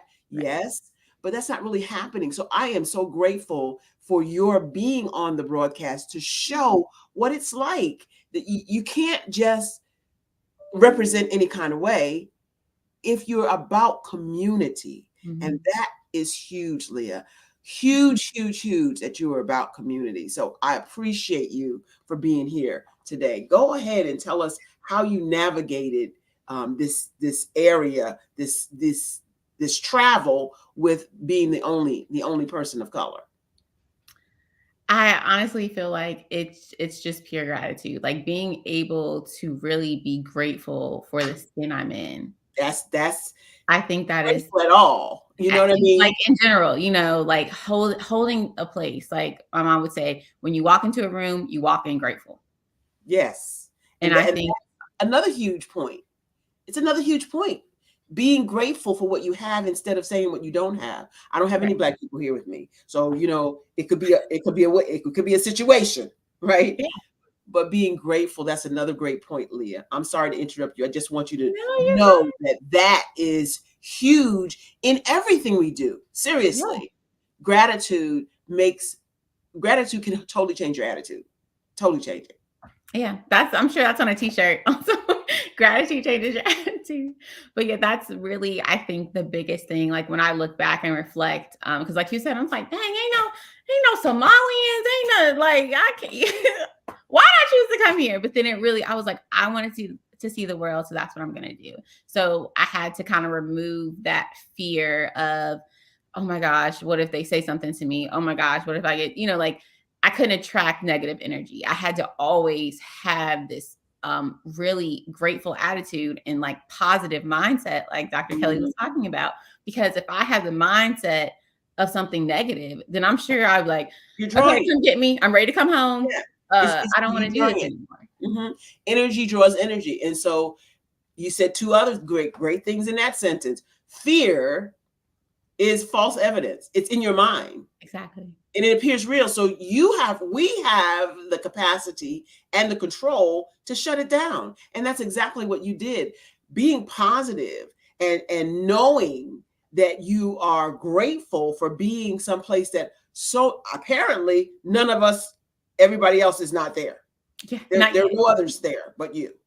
And so I am super impressed with your sensibilities, with your maturity, with your attitude, with all of the gratefulness, all of that stuff, Leah. It doesn't come easily. And you have the whole package. I wish you all the success with Brisbane. That's for sure. Oh, thank you. And you were facing these obstacles as a youth, going to all of these countries. What would you encourage youth today to do when facing obstacles like they're the only one or they're different than other people? What would you say to them? How would you encourage them? I think I would turn it into a positive. Like, I think it all goes back to that mindset. Like when you go somewhere and you're the only Black person or you're the only female, like, think about the onlys. Think about Madam T.J. Walker, who was the only Black millionaire at the time. Shirley Chisholm, who's the only, think about these onlys. And they didn't have fear. They didn't have regret. They didn't have insecurities. They were just confident. Yeah. And I think that's the biggest thing, instilling with this youth is like ensuring them that you can do whatever you put your mind to. Whatever your mind does. Whatever your mind thinks, so is the man is. So yeah, put your mind to it and just do it. That's a great, great, great thought to encourage. What do you think is the biggest threat to your organization? And then after that, what's the biggest opportunity? So the biggest threat, I think, because unfortunately there is a saying, people of color are like crabs in a barrel. And that would be my only, I feel like, obstacle that I'm having, because there's a lot of people who, I'm trying to be careful when I say this, who aren't happy with themselves. So then they don't want to see other people happy. That's a fact. That's not saying it any kind of way. That's a fact, right? That's a fact. And with the youth, we have to love them unconditionally. There is no I love you, but we have to give all of our love to pour into them so they're able to flourish. Mm-hmm. And I think having a group of professionals to work with to pour into them, it's been a struggle. But like I'm on places like this so I can find like-minded people. So because it only takes one to then, like that domino effect. Like if one person can say a message and then it just spreads across. So that's my hope. And also my opportunity that the more I speak out, the more I educate people and try to encourage the youth, that it will in turn give more business professionals to be like, you know what, I might want to be a mentor, or maybe I can speak once a month at this organization, because they see that it really is a community. We are a village. If you look, I love history. So I go back to the tale of time. Like at one point, it was all this unity, and then it dismantled for whatever reason. So part of it, yes. Like, I'm like, I don't know what I can say. Yeah, that's what happened. No, this is the Black Business Network. We can talk about Black business the way Black business should be, and why it's not. Because a lot of people watching don't know. They don't know what happened to the community. Because we're not as communal as we once were. My mom and I were having this conversation when we went to, we were just in Raleigh, and the young lady that came in to serve our hotel room was from Sudan. Oh. What a beautiful soul she was, smiling. And we got into a conversation, and she talked about how her children and her mother and parents and everybody lived at the same house. Right. And I thought, that's not what we do here. And she was enamored. She was enamored with my mom because she was an elder. That's not what we do here. The respect has diminished. So, I want us to be able to get back to that. I want us to be able to learn. Because like I said, my great grandmother, she took a lot in raising me. And I think having someone who's 99 and I'm 2 teach me about life really, I can tell why. I'm like, dang, why my friends, we don't have the same concept. Like, like I tell people, especially with the young kids, I tell them sometimes you have to travel by yourself. Like sometimes you're going to be by yourself, like the life journey, because everyone, like my great grandma say, everybody can't go with you. That's right. She's right. So, and the sooner we learn that, the better. Because I didn't learn that till late in life. Trying to pull people, come on, this is good for you. Yeah. So you can count me in as one of those mentors.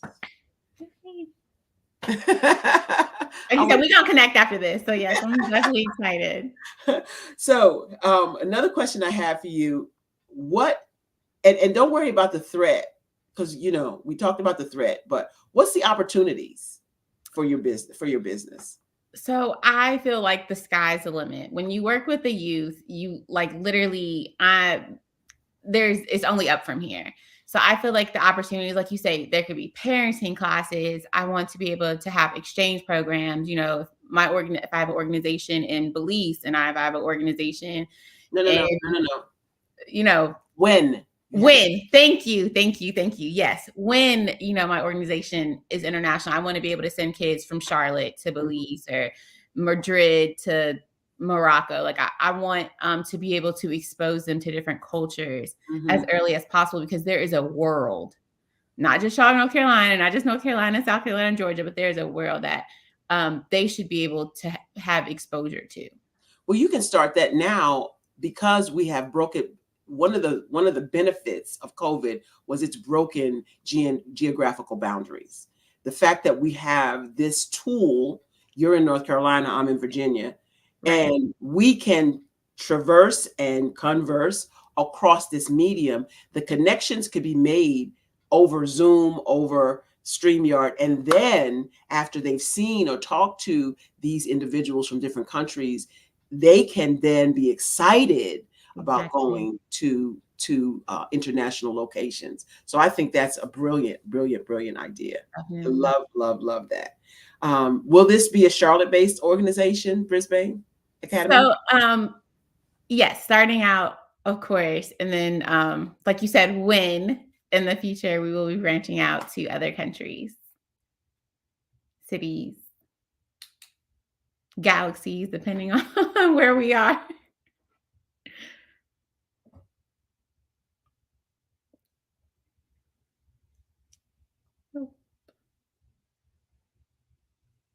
Are you still there? I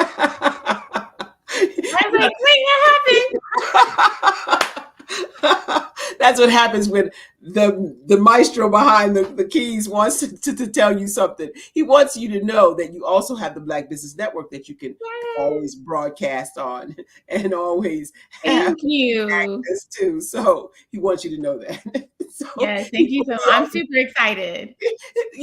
Give us some warning. I'll be right back. I'm like, wait, what did I say? I was like, I didn't say any of the 5 things he told me not to. That's so good, Leah. Are you working on any other community projects at this time? So I am. I'm actually super excited about this project. So it's called Love for Liberty, Unity, and Victory. And it's going to be an event where restaurants all over Charlotte come to one place. And because right now I live in West Charlotte, which is a food desert. Oh, wow. So we don't have access to a lot of restaurants that are like on different sides of town.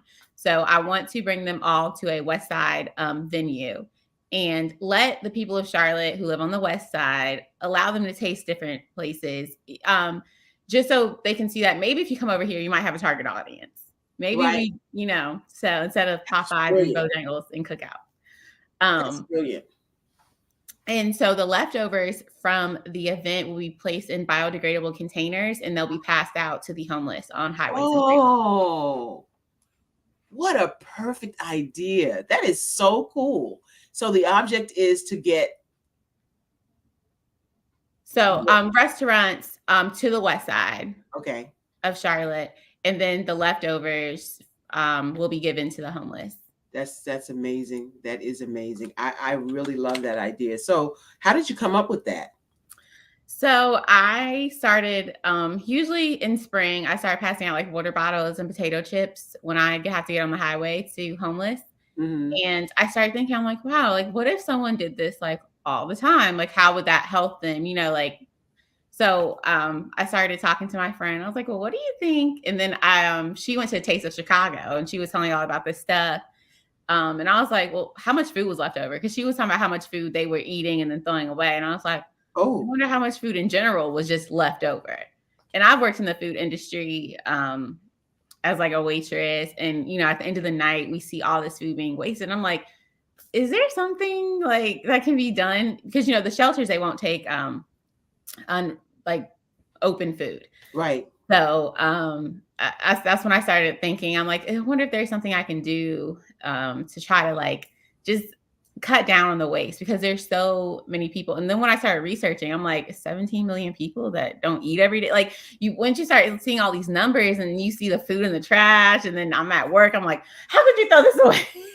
So then I was like, let me start trying to figure out how I can help. And that's kind of how I came up with the event. And I eventually would like to turn it into like another organization where people are collecting food at the end of the night and passing it along the freeways. Wow. That is a community-minded young person. I am so excited to meet you, Leah. And I'm so grateful that you're on the Black Business Network. As we have already entertained, you can come to the Black Business Network every single time it airs and share your wisdom, your knowledge, your passion, which is so obvious and evident. I want to say shout out to your mama Nim. Thank you. Your grandmama Nim. I hope they watching. Of course they're watching, because they see their baby girl on the screen. And I want them to know that from this mother and grandmother, I am so grateful to see young people doing things that are community minded. And there are a lot more. They're just not advertised. They're just, you see all of the blood and guts things that happen with young people, but things like this are very rarely seen by the community. So how would you disseminate this information? How would you get more young people to come to see that there are young people on this platform, and they too could be on this platform when they have a passion, a business, an opportunity awaits them? How would you get them here? I'm really like 82, so but I think social media is the biggest tool. I think, word of mouth is always good. I think, you walk into a room, talk to one person, you never know who they're going to talk to and who they're going to talk to. So I think just always advocating for important things like this, bringing up a random conversation. But like I said, I think social media is a huge tool. And so that would probably be the biggest right now. So with this broadcast, you have the opportunity to take snippings and clippings of it to produce it on your social media platform. Okay. How would you use what you're learning or doing here on the Black Business Network to help to draw other young people to do the same? I think just advocating, like this is an amazing platform that is here. So I think the fact that we have access to it is great. And there's really no excuse. So I think just promoting and advocating and letting people know that we have a place that has like-minded people and it's available to us. Awesome. And I can share with you some of the things I've done. So as a moderator, I always take the names. Like Leah, you're on my list now, just letting you know. Yeah, I wrote your name down. So don't act like you don't know me when I call you. Just but what I do is when I come to the network, each moderator, each speaker, I take their information down. I go research them and connect with them, sometimes as a connector. Oh, this person would be great for you to know. Oh, right. This person would be another person that I need to engage with so that I can engage with this person.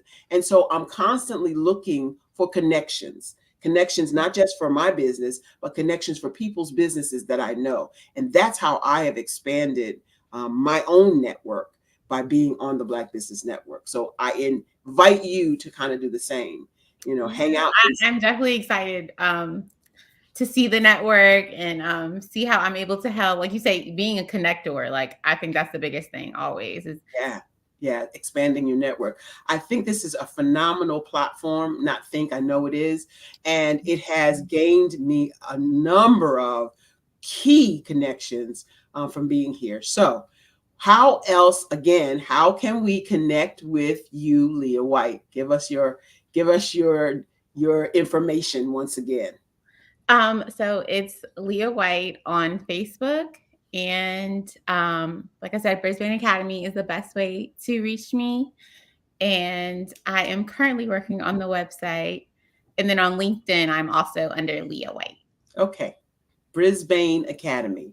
So we're looking up Brisbane Academy. Spell it for us so that we get it right. Right. So it's Brisbane, like Brisbane, Australia. Mm-hmm. And then Academy. That's wonderful. The Academy is it is up and running right now, right? Yes, it is still currently running. 32 years. What? Yeah. 32 years? 32 years. It started where and when?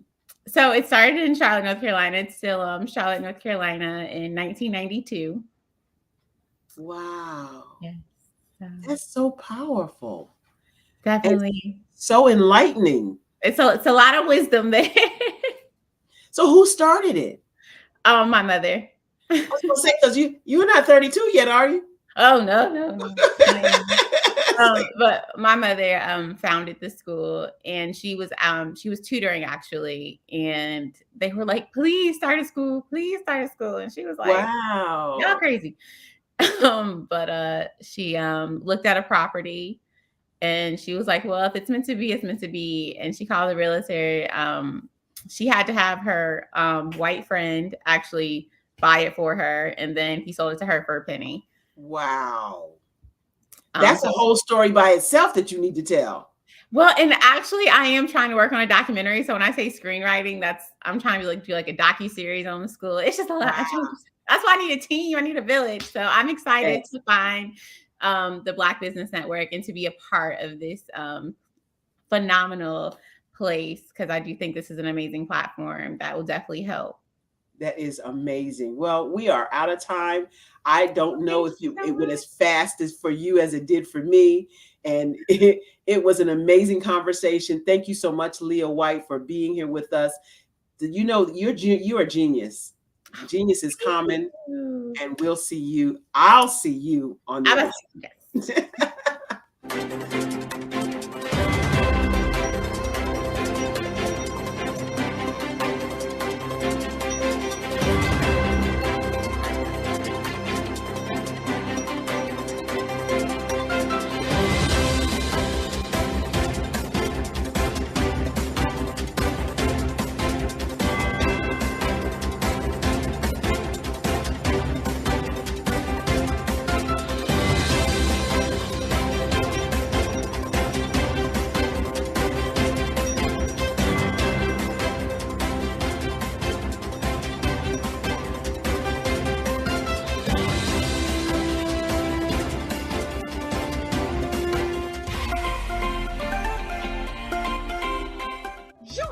Dr. Eric Kelly III and a host of phenomenal speakers from all around the globe for this 7-day virtual event that you don't want to miss. The mission of the Black Business Expo is to raise scholarship money from kids all the way from high school, all the way from college. The Black Business Olympics is one of the largest Black business showcases in the world. It is an opportunity for businesses and companies to showcase their businesses globally. We are going to be giving away laptops up to $5,000 away to students. Again, I'm Olivia Appleberry, the founder of 2 Cents Finance and one of the speakers for the expo. I am so excited to see you there. For more info, go to www.blackbusinessexpousa.com or call 919-308-9090 and hope to see you there. I am Black Business. From the moment I wake until the time I sleep. Yes, I am Black Business. I am Black Business. Tell me, are you Black Business? I am Black Business. Do you support Black businesses? Listen, I support Black business because I am Black Business. Black Business Expo. One of the largest business showcases in the history of Black business in the world. The world! Sign up today at www.blackbusinessexpousa.com or call 919-308-9090. I am Black Business. I am Black Business. From the moment I wake until the time I sleep, I am Black Business. I am Black Business. Are you Black Business? I am Black Business. Do you support Black businesses? I support Black business because I am Black business. Black Business Expo, one of the largest business showcases in the history of Black America in North Carolina. Sign up today at www.blackbusinessexpousa.com or call 919-380-9090. I am Black Business. I am Black Business. From the moment I wake until the time I sleep, I am Black Business. I am Black Business. Are you Black Business? I am Black Business. Do you support Black businesses? I support Black business because I am Black business. Black Business Expo, one of the largest business showcases in the history of Black America in North Carolina. Sign up today at www.blackbusinessexpousa.com or call 919-380-9090. I am Black Business. I am Black Business. From the moment I wake until the time I sleep, I am Black Business. I am Black Business. Are you Black Business? I am Black Business. Do you support Black businesses? I support Black business because I am Black business. Black Business Expo, one of the largest business showcases in the history of Black America in North Carolina. Sign up today at www.blackbusinessexpousa.com or call 919-380-9090. I am Black Business. I am Black Business.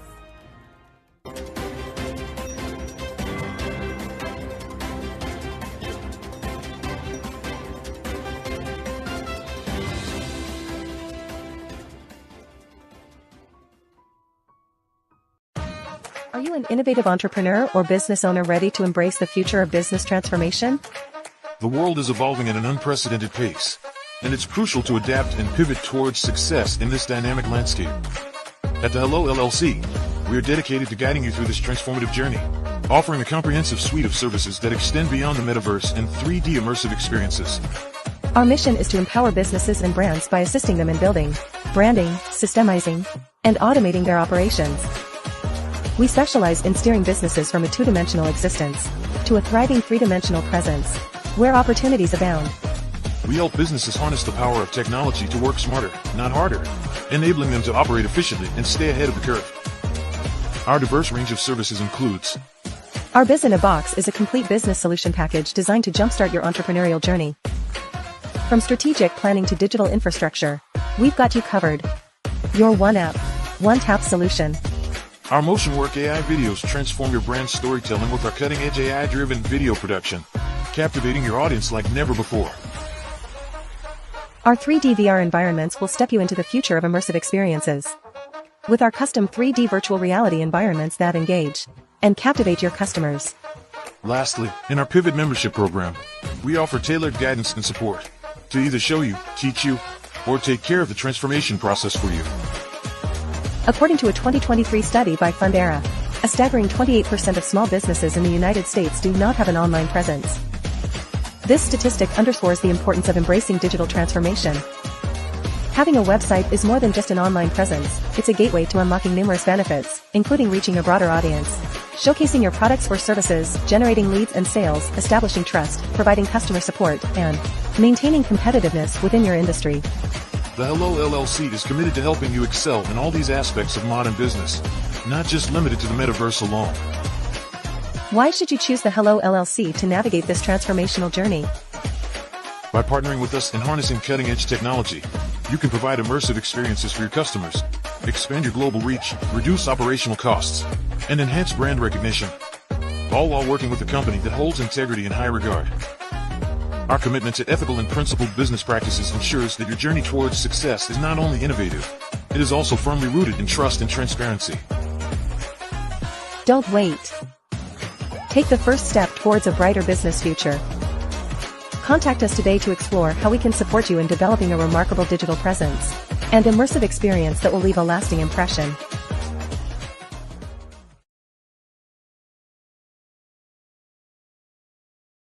I am from Washington, D.C., but I was raised in Durham, North Carolina. I came to Durham when I was about 5 or 6, and then I traveled back and forth to D.C. because it's where my people are from. One of the unique things about my family is my mother, she's also an artist. She does quilting, and she does a lot of artistic things, and then my son, he draws with both hands, his right hand and his left hand like I do. So that's kind of a family trait. And then my other son, he's a videographer, and my daughter, she works, she's a regional vice president for Sunglasses. When you start out drawing and sketching, you want to continue to explore, you know, each avenue. I do pastels, I do pen and ink, I do painting, I do acrylics. I haven't done oils yet. But I try to do all facets of art. What I say to a lot of times to people is, you know, you can't put yourself in a box when you're an artist. You have to explore. And over the course of my life, I've tried to explore different mediums. I also do sculpture as well. I choose my subjects by the intensity that they have in their faces, or the intensity that somebody is moving, because I do more than portrait drawings. I also do I do abstract, and then I do figurative drawing also. Well, what happened in this particular show is that I started out trying to come up with something that would be a little bit different than what everybody else is doing. So I was working on a Barack Obama show, and they wanted me to do some paintings of Barack. And so what I did was, because of the deadlines, I kind of did it kind of fast. And then I realized when I was doing it fast, I enjoyed it. And so then I started doing other pieces the same way, and I started to enjoy those pieces also. And so I came up with this particular style. And it's a style of lines and colors. And what's interesting is that when I was in college, I did a show called Lines, Colors, and I talked about the boldness of the blacks, the hotness of the whites, and this is how this has come about, later on in my life. And the colors comes from a lot of the entertainers that I work with, where they wear different colors. They don't wear, your plain reds or your whites. They wear different colors, and so that's also another piece of what's giving me the colors. The subtitle of this show is Faces That Speak Life. That's real critical. Faces that speak life. Each one of these pieces is a life source and a life energy that's being put on display for people that are looking at it. I always say in terms of my art, it's not important that I draw them. It's important what you get out of what I draw. I don't try to just draw it because you like it. People wanted me to do prints. I didn't do prints. People asked me to do different people, but the people that I choose are people that make a difference in the lives of people in the world. So the human landscape idea was, again, as I say, the lines represent your emotions, it represents your ideas, and it represents your journey as a human being. And that's why you get the different pieces and the different looks. And as you notice, I try not to do one look that looks alike another look. And that's what's the most important part of this show. Artist to me is a creative expression of something from nothing. It explodes onto the canvas, or it explodes on in my work. One of the things that I try to do more than anything is I try to just give the lines and the movements and emotions and expressions into what I do. Art really means to me a chance to express how I feel deep down inside. Most of my art begins as a thought that I might have, whether it's sports, whether it's history, whether it's a woman or a man. It pretty much starts as an idea of thought before I get into the actual image of what I'm going to draw. I do a lot of historical pieces. I was a history minor in college, and I love to do history pieces. And a lot of times I'm thinking about history, and then I try to make that history impact you as you look at it. That's one of the reasons I do pictures so large. People ask me, why do I do pictures so big? And I tell them, I want the piece to impact them as they're looking at it, to kind of dominate them, dominate their space. And most of my pieces I try to do off page. I don't try to do anything that's going to be in those four corners or in a square. And I want your imagination to be a part of the piece that you're looking at.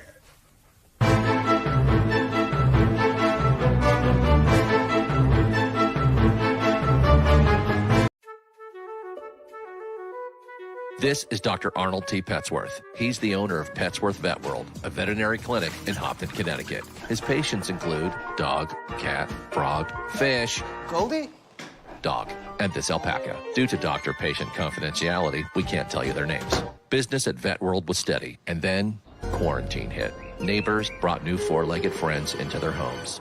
Bunnies. Bunnies everywhere. Dr. Petsworth welcomed these new patients with open arms. The only problem? There were more appointments than he could manage. That's when Dr. Petsworth turned to his American Express business card, which offers spending potential that's built for his changing business needs. He decided to hire a new assistant, Julio, and with spending power built for business purchases, he used his card to furnish a new exam room. Together, Dr. Petsworth, Julio, and American Express Business made sure all the pets of Hopton got the love and care they deserved. And everyone was happy. Get the card built for business by American Express. I'm Kennedy Harris. My genius is being an entrepreneur. I'm the CEO of K-Lock, a company where I develop my very own line of kids supplements. I currently market my multivitamin for kids to help combat weak immunity. During the pandemic, research has shown that having a strong immune system is key to fighting off disease. My vitamins are for kids, but adults can benefit from them as well. I'm adding a proprietary blend to my supplement line. I want to create my own blend so that I have a competitive edge in the marketplace. Staying healthy is important to me so that we live longer and have healthier lives. My website is klockproducts.com. That is Klock. Genius is common.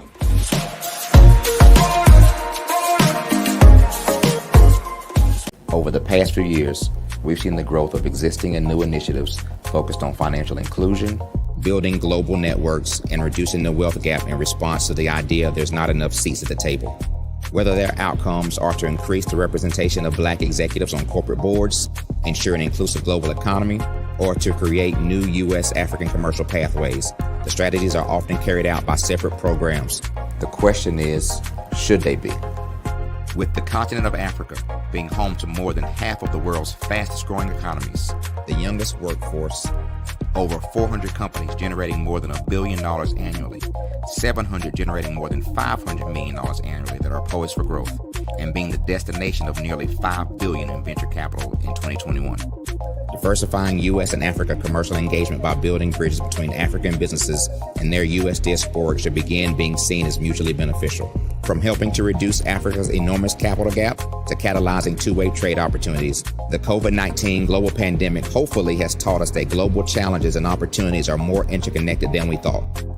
During the pandemic, African companies like Unicorn Flutterwave, insurance provider Reliance Health, ride-hailing app Yasir, and 54 Gene, the continent's first bank of DNA on people of African descent, proved that when African companies have access to networks, capital, and information, they grow big, grow fast, and create solutions that are valuable to the world.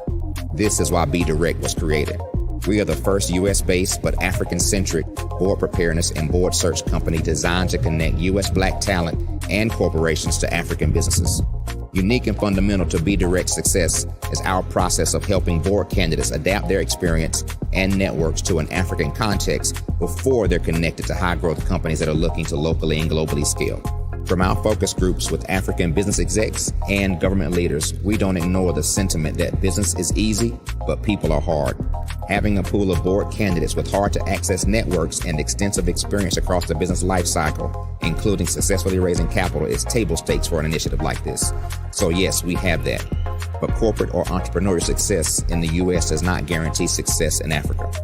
Developed alongside industry partners on the continent, our training program, Be Direct Prep, is designed to transpose their experience to create cultural comfort, understanding, and a commitment to helping businesses in Africa scale.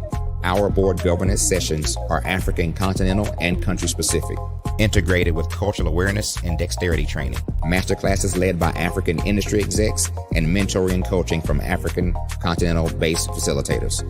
But even more unique to Be Direct Prep, we cap off our training program with an immersion trip to help candidates that have not been to Africa before see and feel Africa's complexity and opportunity from African soil. We all know traditional network-based board placement has historically left a lot of us out of ever really being in the paid board pipeline.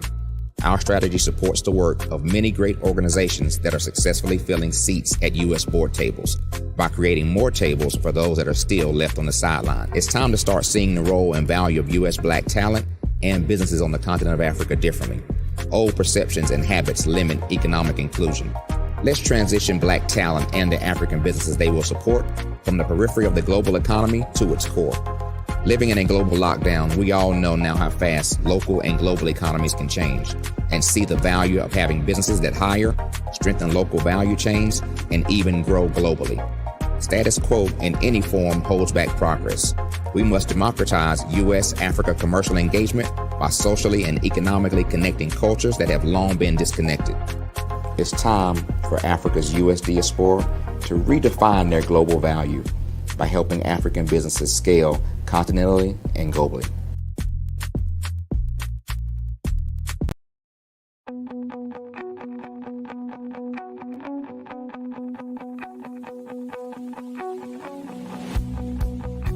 I am Black Business.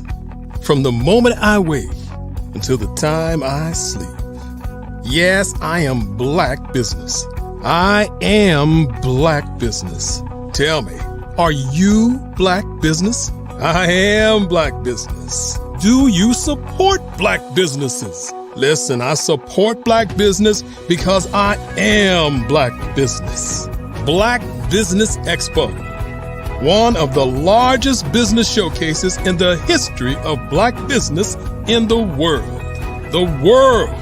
Sign up today at www.blackbusinessexpousa.com or call 919-308-9090. I am Black business.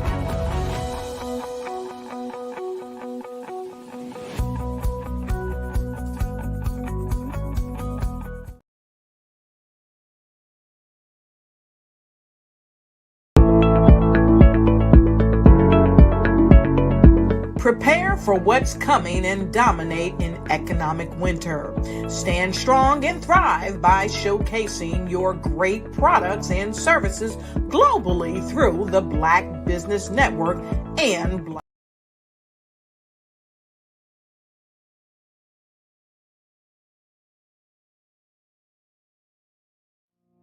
Did you know that approximately 333.34 million businesses exist today, according to? Did you know that approximately 333.34 million businesses exist today, according to a report from 2021? And you may be one of those businesses, or maybe you're not in the business market yet, but you're aspiring to be a business owner. Well, guess what? You're in the right place at the right time. Because let's face it, everything is about timing and opportunity. Hi, my name is Dr. Lotus Richey, and I'm the CEO and founder of the Lotus Richey Coaching and Consulting LLC, along with the Lotus Richey Ignite Show. 15 minutes of success with Dr. Lotus Richey, as well as books to boom your business and bring who you are. And today, I want to bring this amazing message to you about the Black Business Network and the Black Business Olympics. See, the Black Business Network and the Black Business Olympics is designed to help people just like you, that's right, that look like me, to take their business to the next level. Not just in your front yard or your backyard, but globally. The Black Business Network and Black Business Olympics is designed not to just help you survive, but to help you thrive. So join us today as we come together with businesses all around the world to support our students, our children, our young teens, our young entrepreneurs. What we do is we come together to help raise funds for students who are aspiring to be business entrepreneurs, who are aspiring and who are thriving in college. We endow them with a wonderful opportunity to gain scholarship of either a laptop or several thousands of dollars. And we invite you to help be a contributor to this amazing opportunity to help someone that looks just like you. So join us today at our website and let us connect with you and help you ignite and take flight in every area of your life on the Black Business Network and the Black Business Olympics. I'll see you on the other side.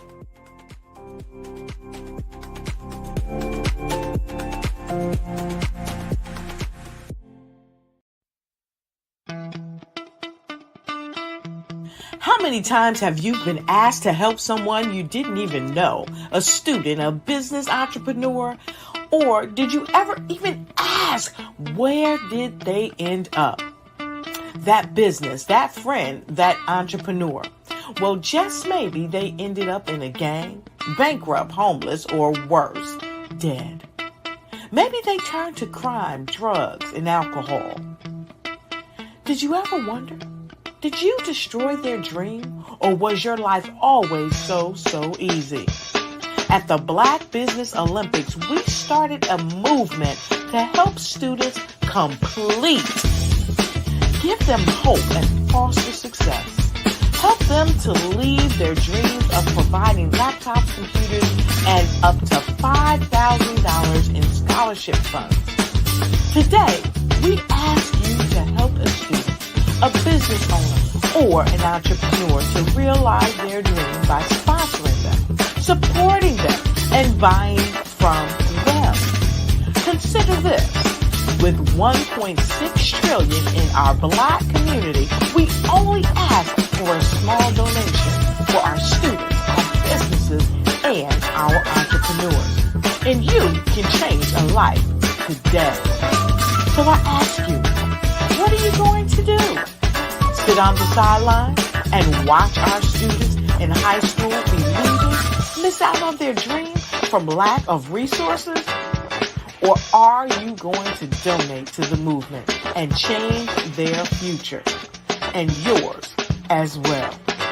Give us a call today at 919-308-9090. Change their life by investing with action to the Black Business Olympic Fund. The Black Business Olympics, one of the largest business showcases of Black business in the history of the world.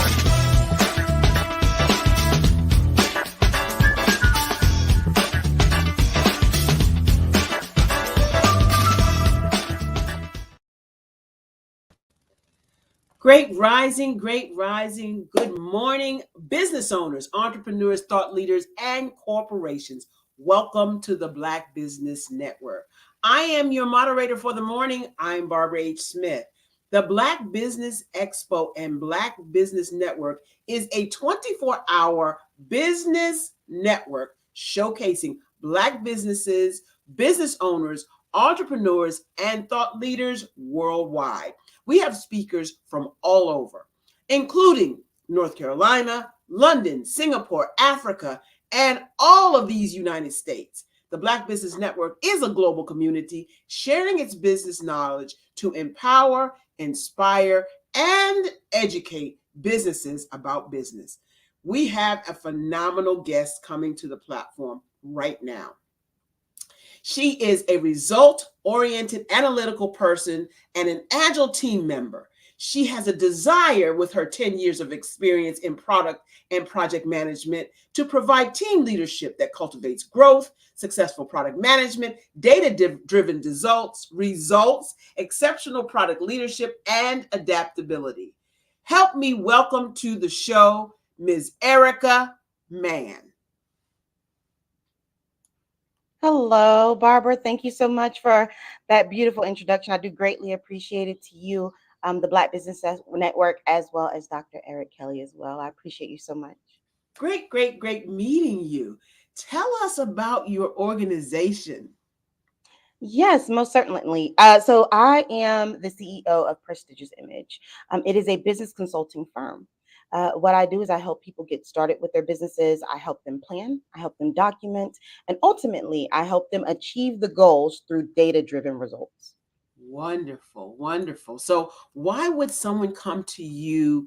When would someone come to you? Is it the beginning of their ideation phase? Is it when they're already established a business? When would people typically come to you to ask for your assistance?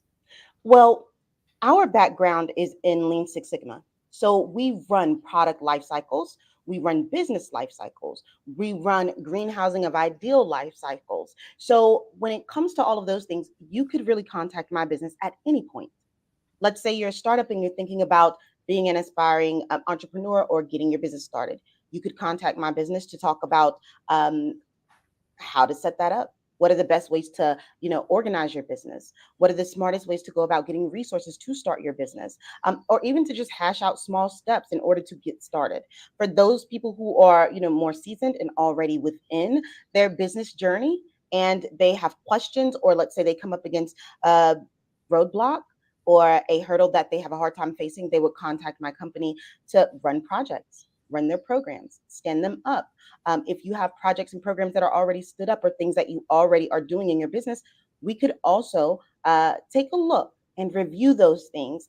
Look for gaps, look for ways that we can improve upon them. So we believe in continuous improvement and building agile cultures within businesses. So people can contact us from anything from the beginning to I want to close out my business and sell it.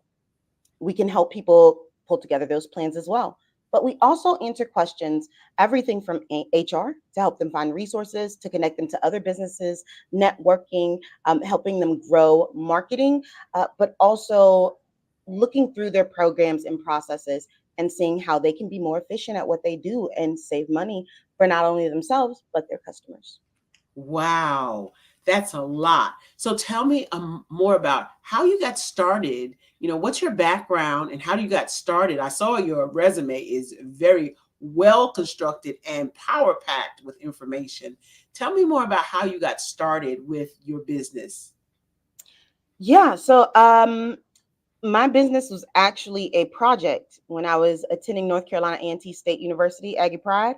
And during that time, I really wanted to become a PR agent. I thought I was going to go into public relations, started working for, doing internships with various avenues, various media outlets. And the name of the project was Prestigious Image. I had a really good friend at that time by the name of Shayna, who said, and she empowered me. She said, I love the name. I think one day you should turn it into a business. And when I got to about my mid-20s, I decided to do so. I was not the best at networking. I'm naturally an introvert. Really? I am. And most of the time, I've learned to be more extroverted. But for the sake of business, right? But I naturally don't gravitate towards large groups of people. So networking was something I was very uncomfortable with in my 20s. And so eventually I decided while working in corporate that I kept hitting a glass ceiling. Pause right there. Pause. Put on the brakes. You got it.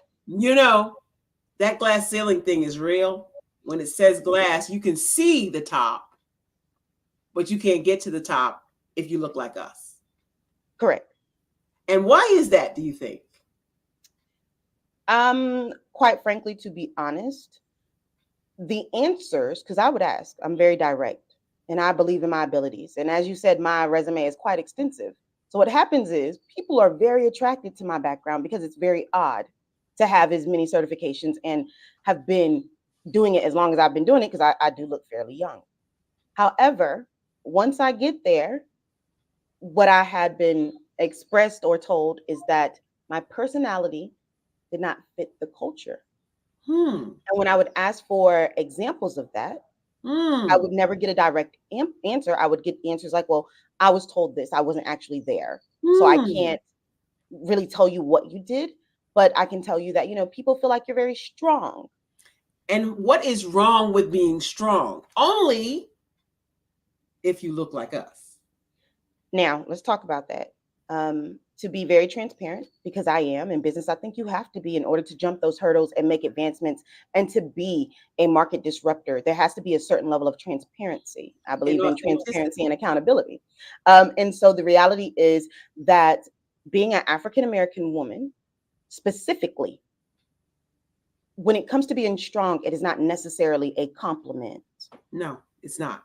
What it does is... Pause for a second, Erica. It's not necessarily a compliment. It's not correct. It is not a compliment. Okay. Well, I'm saying some people may take it as so, and so I don't debunk that. But for me, it is not a compliment, and I'm going into why. So the reason why it is not a compliment is because when you are perceived as strong, nobody will ever come and help you. They feel like you can do it all. And what that does is that puts a very feminine energy into a very masculine space. It makes you feel like you don't have support. It makes you feel like people don't care about what it is that you come to contribute and what you work so hard for. And so it really turns you into this person where, you know what, I got to do it all on my own. And then when I, because I can speak to myself, when I would present that, like, okay, you're not going to help me, I'll do it on my own. People will go, well, you're too strong. Well, what is too strong? So it was almost like never being good enough or being told you're too good, but still not good enough. It was a very odd space to put myself in, and emotionally and spiritually, it did not feel good. I felt very rejected. And then I developed a sense of, I've got to play things down. I've got to play smaller. For lack of a better word, I've got to be humble. You got to dim your light. That word either. Yeah, you got to dim your light. Exactly. Dim my light. Your persona is big. That's fine. Your smarts are big. Your brilliance is bright. And then you get shut down, I so know where you're. So anyway, back to how you came up with the prestigious image, and how did you come to get to this point? Prestigious image was about seeing myself. It's exactly the words. Prestige means to give honor, right? Mm-hmm. If something is prestige, you give it honor. Mm-hmm. And image is exactly what we just talked about, light. Yeah. Without light, you really don't see images. You have to have some type of light to see an image. So the actual words came from coming out of nothing, Mm-hmm. coming out of, for lack of a better phrase, getting it out the mud, Mm-hmm. and building what I have on my own in a way that was easy for me, in a way that debunked the myths that as a Black woman or a Black professional period, that I could not run a company, that I could not achieve six-figure status.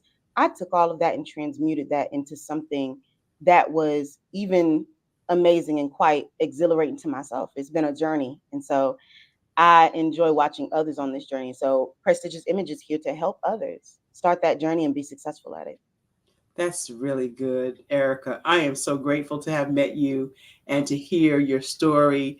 I'm excited because it's refreshing to see young people come up behind us older people to achieve marks of success that you don't really see in the media, right? So what you see in the media is people of color doing all kinds of horrific things, but you really don't see this kind of thing unless and until you come to a place like the Black Business Network. So grateful to Dr. Kelly for this platform and this ability to uplift, elevate, and showcase Black businesses about our businesses. So you're here, and I'm super excited. Definitely going to connect with you after. I want to go now into your background. You know, you have a background in, you said Six Sigma. A lot of people don't know what that is. Agile, a lot of people don't know what that is. I want you to talk to and break that down a little bit more about what prompted you, your background prompted you to come into this business called Prestigious Image. So initially, Prestigious Image was going to be more PR based. I was going to create media packages, go into entertainment space, help people with their images, with speech writing, all of that stuff. And that's what I love to do.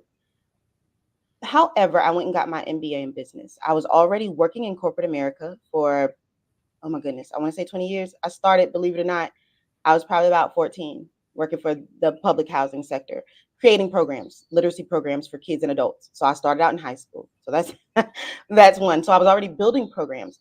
When I got into corporate and I started working in healthcare, I learned about lean methodology, which is the idea that you can reduce waste in any process by following what they call the DMAIC phases.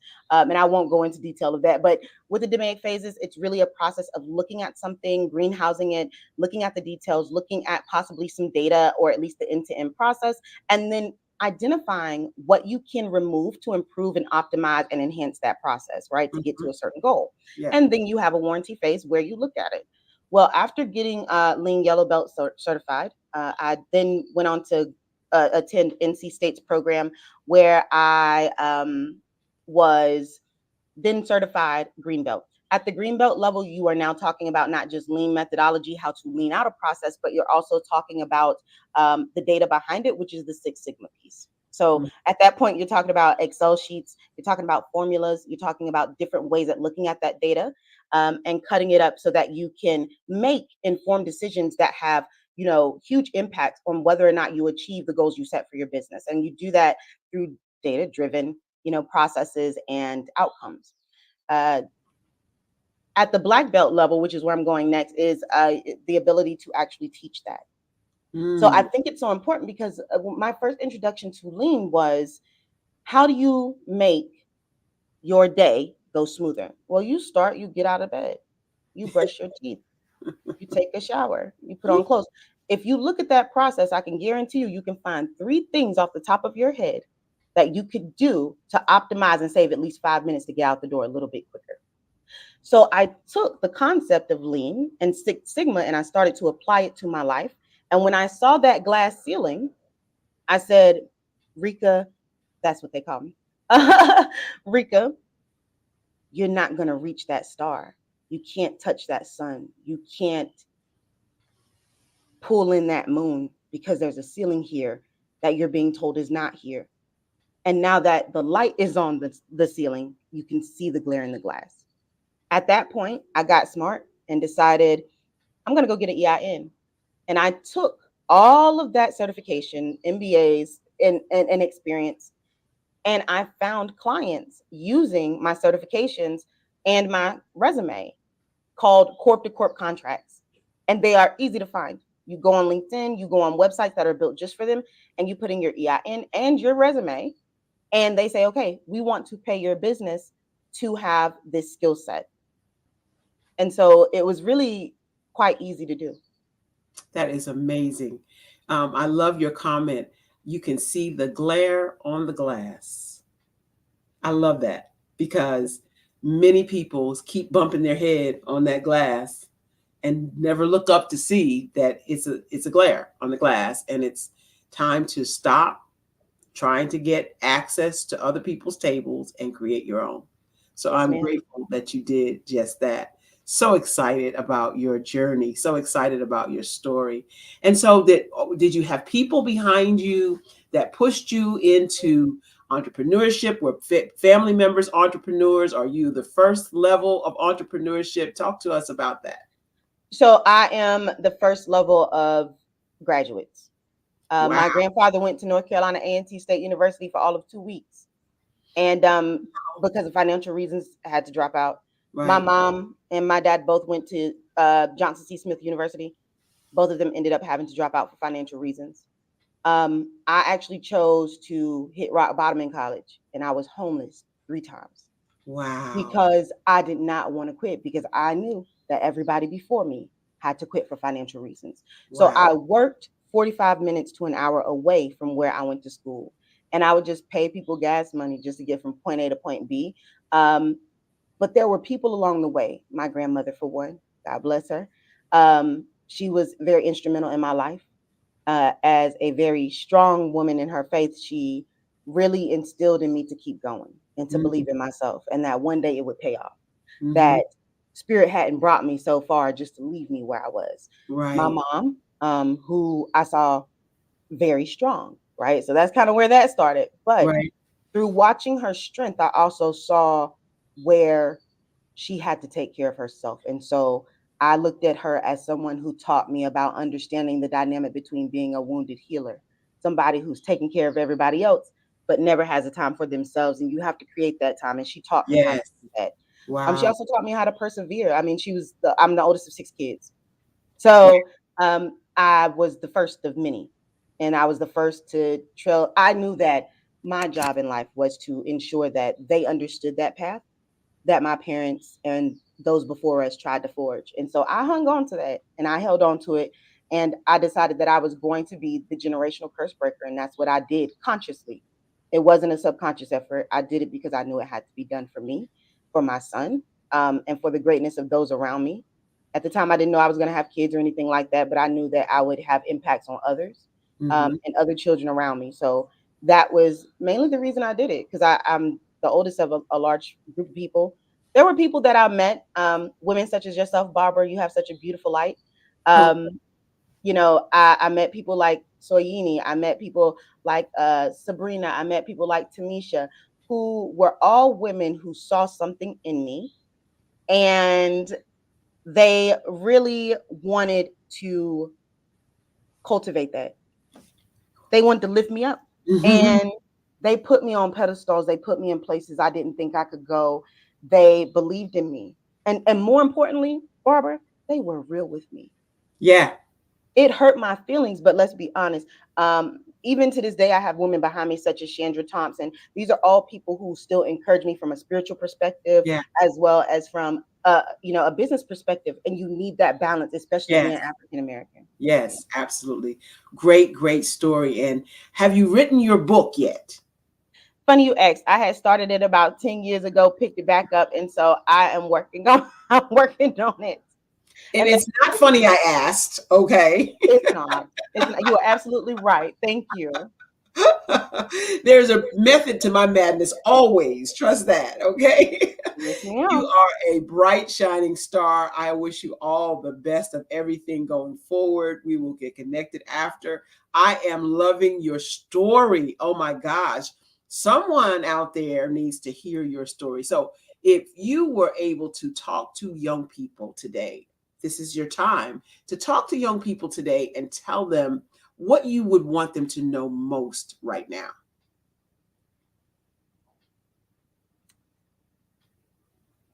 Talk to your younger self.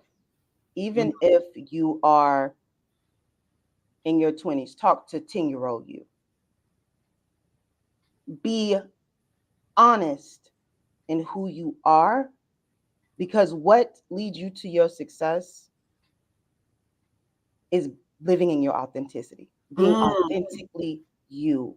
You want to lock your hair and work in corporate? I did. If you want to start that business, never rely on somebody else's coin because you're not sure when you might hit that glass ceiling, do it. Nobody said that when you started, it had to start big. It can start small. Right. And last but not least, I would say keep going, even when the people closest to you tell you to stop.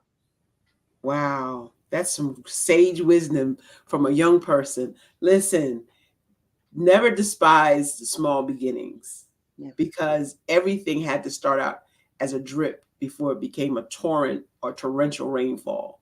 Some of the things you said already are phenomenally profound.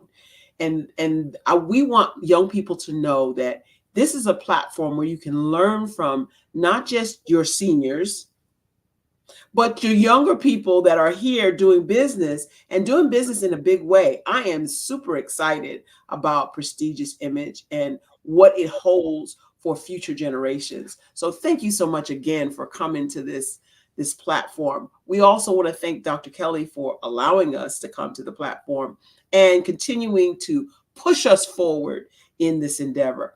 Tell me now you talked about your earliest beginnings with corporations.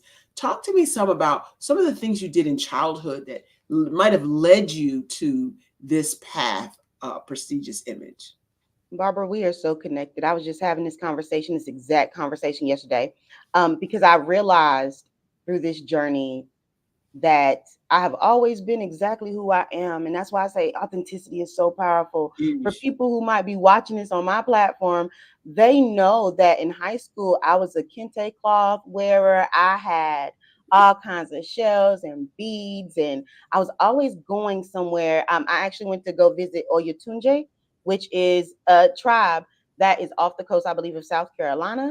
And it's very Afro-Indigenous. And so me being me as a kid, I'm gonna tell you, so I grew up in the projects and half of my life. And so during the time that I lived in Ridgefield, I wanted so bad to be a business owner that my mom had 6 kids in a 4-bedroom apartment in the projects. And I would take my sister's room and turn it into an office. My siblings were tired of me, honey. I would play office. I had a little radio. And my mom had her Johnson C. Smith books. She was actually an accountant major. And I would take her books and I would take the encyclopedias and I would play my jazz music and I would make them play work. Each room was a different office, a different area. My sister was HR, I was CEO. But you were using your imagination, which is so powerful. Barbara, it came from watching shows back in the 90s, like A Different World really shaped my life. Wow. And when I saw that, I was so intrigued. I remember telling my mama a long time ago, I was going to be a lawyer. I was going to go to Harvard. Like, I knew what I wanted to do very early on, and it wasn't being a pink Power Ranger. For me, it was playing school with kids in the neighborhood when I realized, some of them didn't know that Raleigh was the state capital. And that's how I ended up at 14 working for the Department of Housing, creating literacy programs. I was always involved. I was also a part of the TNT Youth Community Foundation. So I learned about media literacy at 13 and all of those things. And I was a part of the Future Business Leaders of America, which still runs today in schools. All of these programs being at-risk youth that I took advantage of, I took what I saw and said, I can be something greater than what they're telling me I can be. And through these programs and interactions with people that I met through some of those programs, it really cultivated and catapulted me to believe that I was much greater than what anybody or anything could ever tell me that I was. And so I That's use so that as amazing. fuel. You definitely got to get this book done, Erica. Stop playing. Yes, This is ma'am. so good. This is so good. And if you need help with that, we'll talk about it. We will. Just had a publish on just before. Did you happen to see Leah? I did see Leah. So you and Leah need to connect. Yes, I know I got to get with Dr. Eric Kelly. And again, much gratitude to him for everything that he does, for providing this space and the platform here on the Black Business Network. It is such a special thing. And like you said, you don't see anything like it anywhere else, and you don't get this type of support anywhere else.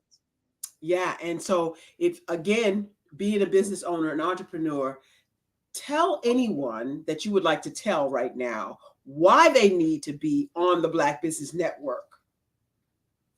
A multitude of reasons. Number one, because this is such a supportive community. Dr. Eric Kelly and the community that he's built here allows for us to be exactly who we are without compromising that. Yeah, authenticity is huge. And not just on a state level where you are locally, but on a global platform. Yes. It's an opportunity to make those connections. I actually have an interview coming up over the summer that came out of this particular opportunity. And sitting here with you today, there will be more. So I feel like people really should take it seriously, get involved, reach out to Dr. Eric Kelly, plan when you would like to have an interview or a fireside chat, because this is a space where you can build whatever you want to build in the vision that you want to build it. And nobody will make you compromise that. Nobody will tell you how to do it or when. It is all just simply about uplifting the communities and uplifting Black business and understanding how we can connect and help each other on a global basis. And so that's what makes it so special and unique. Also, by being here, you give back because you're teaching others about your business and who you are and what you do and how you can help them. So honestly, it's a win-win for everybody. And then sponsoring something like this is great because of what the Black Business Network and the Black Business Expo USA gives back to the community as a whole, to students, and encouraging entrepreneurship and Black businesses to continue to grow. With us, it's never about, a one and done. This is a race and we're passing the baton. So just like Barbara said, passing the baton to me passing the baton to the next generation, it's all about ensuring that we maintain what it is that our forefathers and foremothers and ancestors have come to help forge, to keep that going, because it is our legacy as a people. That is so wonderful. And it is a fundraiser. So I want you to know out there that we are looking for contributions to support the network, as well as to especially support our young entrepreneurs, K through 12, as well as those going to college. We want to support our students in any way we can to make sure that they have a leg up, to make sure that they not only just stand on the shoulders of our ancestors and on us, but that they get propelled so that they can help others come along. The only reason we should be looking down is to grab the hand of another person to bring them up. This community that Dr. Kelly has built is all about empowering, educating, and helping businesses understand business. Supporting one another, the community, the culture, we have to come together. There's nobody coming to save us. We have to save ourselves. And so I'm so grateful that you're here, Erica. So grateful for your story. I cannot wait for the book to come out. I'm going to be on you like white on rice to get this done. Welcome in. I probably need it. So excited to see Crystal out there, who shouted out that this is an amazing show. I am so grateful she's out there. And I'm so grateful for all of the people who came out, Shina Bates, River Lewis, all of the people who are watching right now. Please share, post, share, and like this broadcast so that more people will know that we're here. The Black Business Network is all about empowering, educating, and making you understand about business. as well as, most importantly, donating to our scholarship fund. Miss Erica, you have been a delight, a joy. I got one final question for you. Let me see if I can conjure something up real quick in my brain. Yeah, Crystal says she can't wait. Ponder away. Crystal Simmons says she can't wait to read the book. Look at that. Crystal heard say, hello, Crystal. Thank you so much. I appreciate that. Wonderful, wonderful being out here. So, in all of the things that you've learned, in all of the things that you've been educated, whether it's from school or whether it's from life, if you had to distill it down to one nugget, one juicy nugget, what would that be to tell the audience?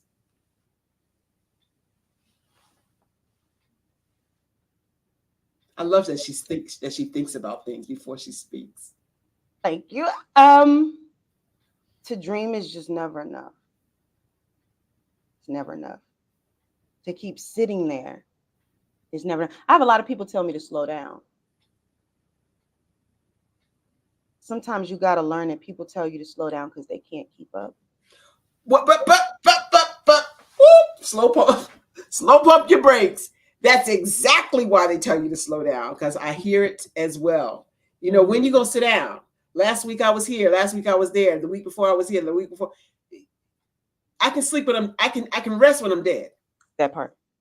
I feel like we have to be aware that a dream is a goal that has no action behind it. If you want to achieve something, you can't sit around and think about it. At some point, it's got to go on paper. It has to be written, which is a form of manifestation. You have to write it down. And if you don't write it down and you think it always stays in your head, I can guarantee you it'll never come to fruition. You have to put it on paper. You have to then start putting the actions and taking those small wins each and every day. If the small win is I got up and I posted a video, that's enough. A win is a win. But those small steps each and every day lead up to bigger ones. And so putting action behind those dreams is what creates the reality and brings into what you have dreamed of for so long into a reality. I never in a million years would have thought that I would be standing in this place playing as a child office and thinking I'm gonna be a business owner. But as a child, you believe that. Right. You believe it because you are not tainted by the world. Right. As an adult, you've been told so many times you can't, you shouldn't, you won't, you don't, that it becomes very apparent that it creates fear within our lives. One day I woke up and I said, I'm going to play office. And literally somebody dared me and was like, you always giving us advice about business, start your own. And they were doing it to, I don't know if they knew what they were doing, but the next day I had an EIN number. Because I realized something in that conversation. Shout out to them for being the catalyst. Because in my mind, it was enough to keep trying to climb somebody else's ladder. And I finally decided no longer will I climb your ladder. I'll go build my own. And that way I can go as high and as far as I want to go. And that, my dear, is how you make it happen. Thank you so much.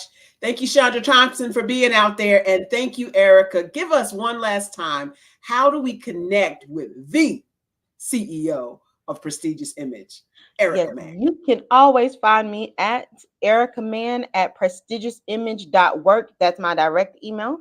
Or you can go to prestigioussimage.work, WORK. And you can go straight down to the bottom of the site, and there you will see a way to reach out and contact me.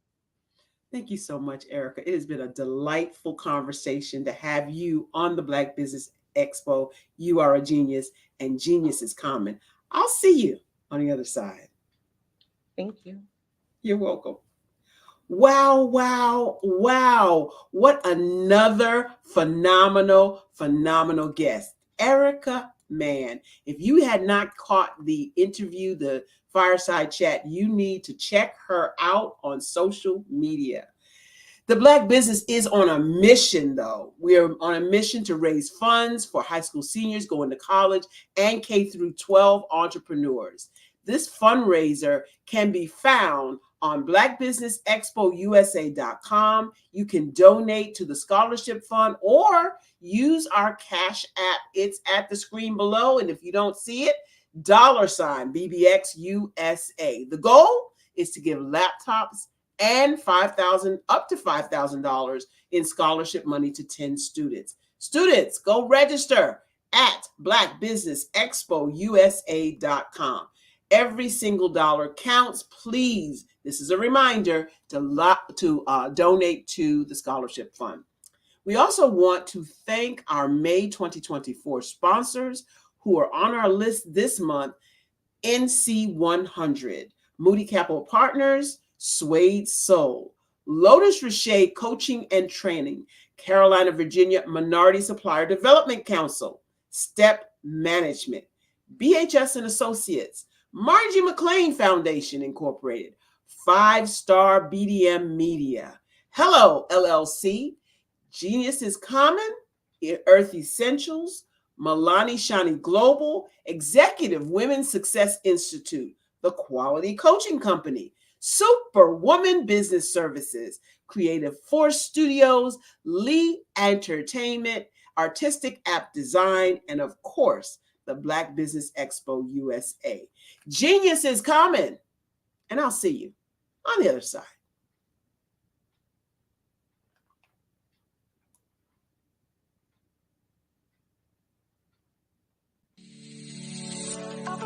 Did you know that our black dollar only lasts for 6 hours in our community? Yet other communities, their dollars last for 19 to 30 days. The Black Wall Street Nation. Black Wall Street Nation. Yes, that's why we created the Black Wall Street Nation. Black Wall Street Nation is a centralized directory available to all black businesses across the world. It was created for businesses like you, the ones that want to start and the ones who have a dream that have already started, such as businesses like Drop in a Bucket Productions, Valito Foods, Sugar Tea Branding Firm, All the Dazzle, Bun Cakeaholic, Miss Riot, and you. We'll have marketing, seminars, and some funding coming soon just for you. So, we want you to come and join us. www.blackwallstreetnation.com. See you there.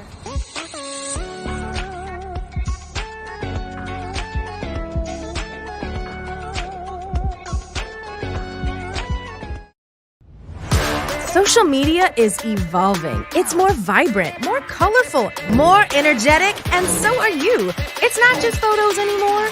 It's video, it's audio, it's subscriptions. And now there's Fanbase, a new monetized social network. Fanbase delivers the complete native app experience with full content monetization for every user. No algorithms that shadow ban your engagement or growth, and no ads.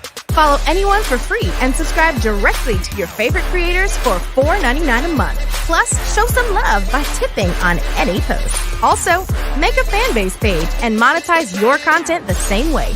Finally, connect with your followers by posting the amazing content you already create. And now, get paid for it. It's time to energize and monetize, because everyone's a fan of something and everyone has a fan base.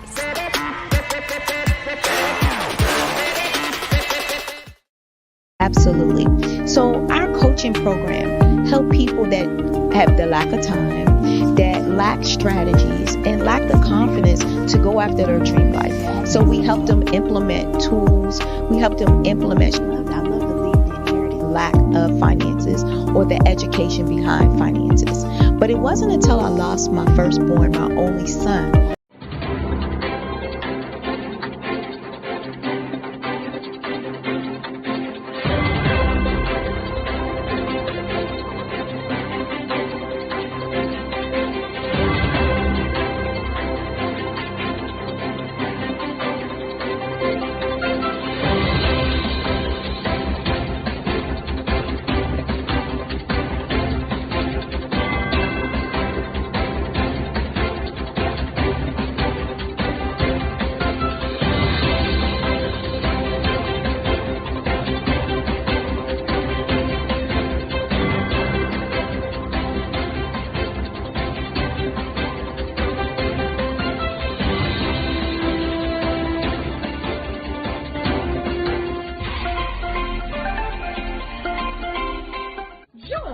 Dr. Eric Kelly III and a host of phenomenal speakers from all around the globe for this 7-day virtual event that you don't want to miss.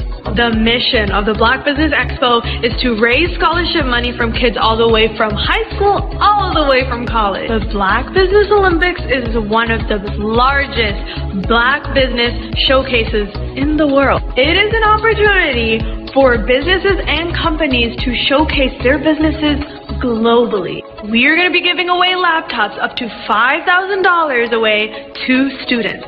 Again, I'm Olivia Appleberry, the founder of 2 Cents Finance and one of the speakers for the expo. I am so excited to see you there. For more info, go to www.blackbusinessexpousa.com or call 919-308-9090 and hope to see you there.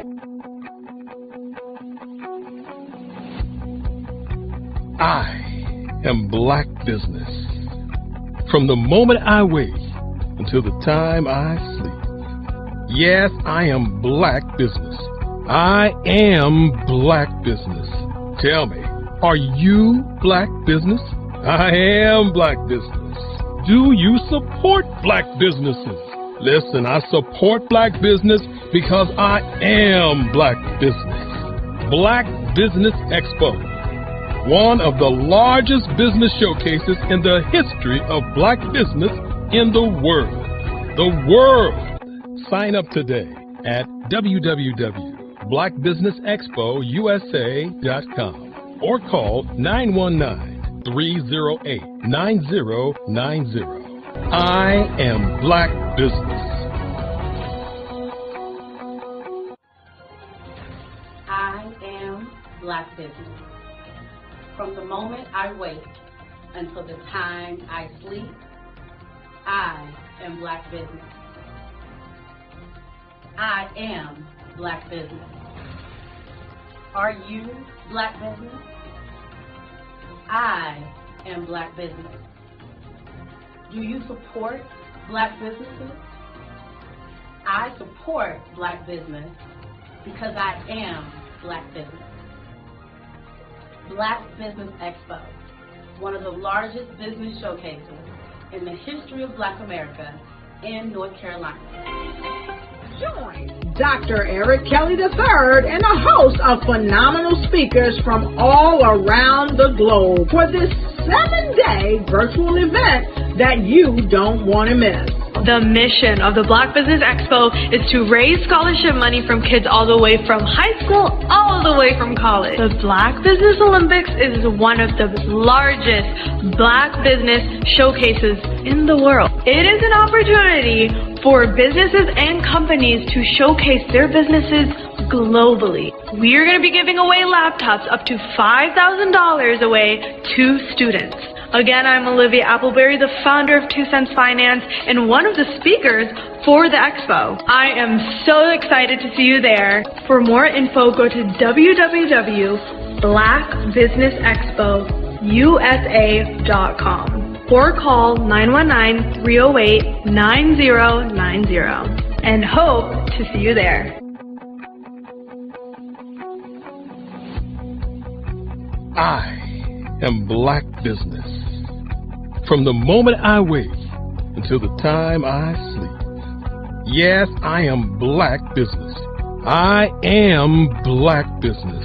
Tell me, are you Black Business? I am Black Business. Do you support Black businesses? Listen, I support Black business because I am Black Business. Black Business Expo, one of the largest business showcases in the history of Black business in the world.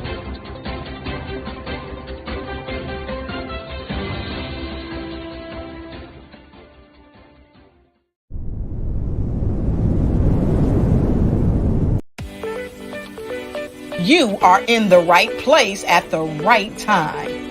The Black Business Network opens again for its Black Business Olympics, a 24/7 broadcast on business, strategies, global branding, social media marketing, finance, advertisement, and much, much more. Featuring the top, most powerful entrepreneurs and speakers and thought leaders from all around the world as they gather together for this phenomenal event.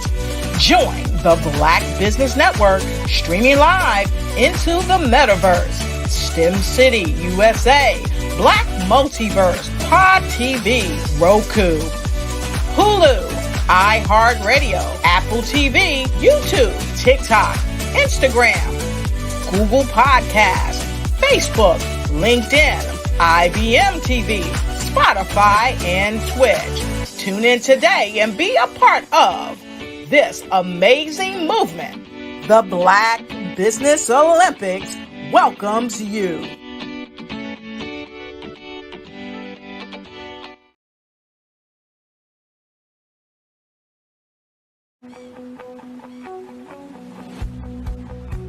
I am Black Business. From the moment I wake until the time I sleep. Yes, I am Black Business. I am Black Business. Tell me, are you Black Business? I am Black Business. Do you support Black businesses? Listen, I support Black business because I am Black Business. Black Business Expo, one of the largest business showcases in the history of Black business in the world. The world! Sign up today at www.blackbusinessexpousa.com or call 919-308-9090. I am Black Business.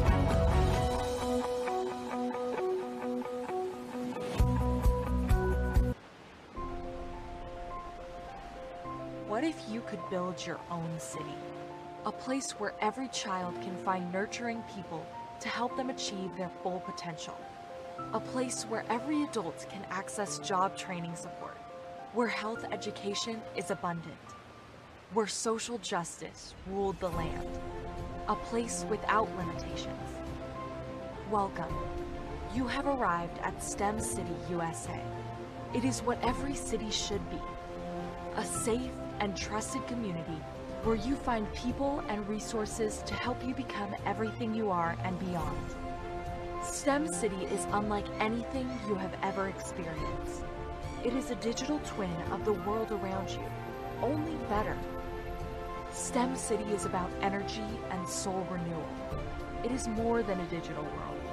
You can almost feel the power of live cultural events, music, and theater. STEM City promises a better future for children with caring mentors and hands-on activities with dedicated tutors to support our youth.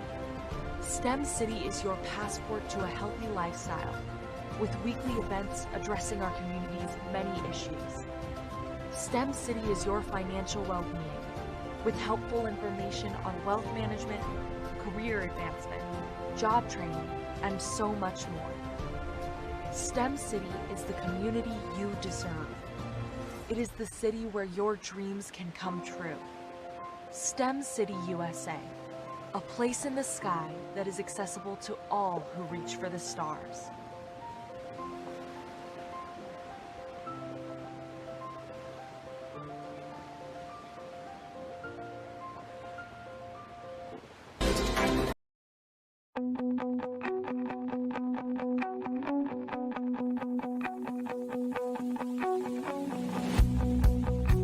I am Black Business. From the moment I wake until the time I sleep. Yes, I am Black Business. I am Black Business. Tell me, are you Black Business? I am Black Business. Do you support Black businesses? Listen, I support Black business because I am Black Business. Black Business Expo, one of the largest business showcases in the history of Black business in the world. The world! Sign up today at www.blackbusinessexpousa.com or call 919-308-9090. I am Black Business.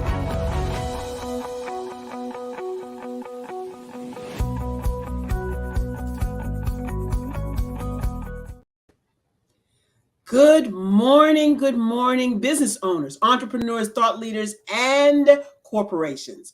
Welcome to the Black Business Network. My name is Barbara H. Smith, and I am your morning moderator this morning on the Black Business Network, a 24-hour business network showcasing Black businesses, business organizations, entrepreneurs, and thought leaders worldwide.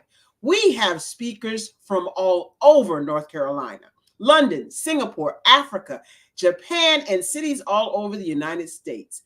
The Black Business Network is a global community sharing its business knowledge to empower, inspire, ignite, and educate businesses about business. Our next speaker on the platform is no stranger to the Black Business Network. He is a 39-year radio veteran who has worked in television as well. He has numerous music formats under his radio career, including classic rock, top 40, AC, gospel, urban contemporary, hip hop, urban AC, and oldies.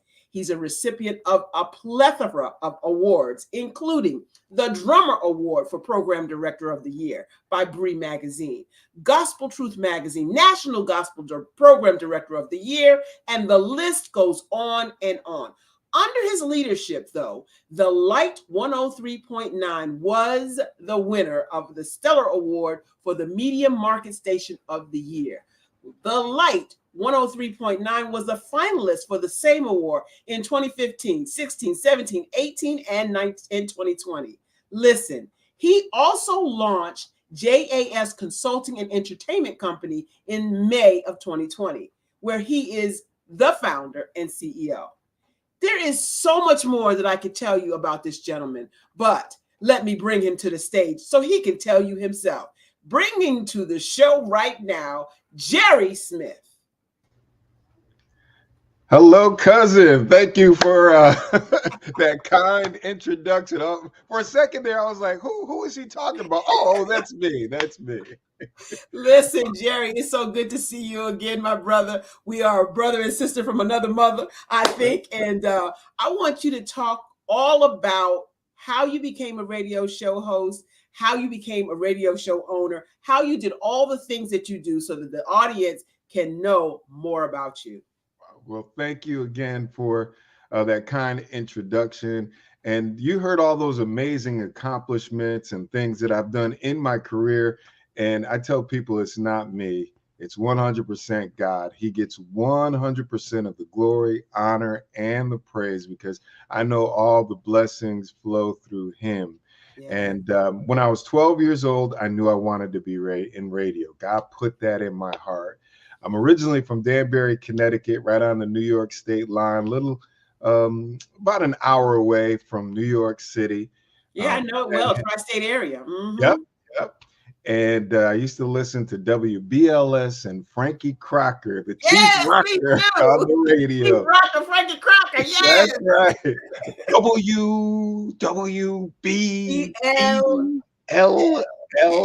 WBLS.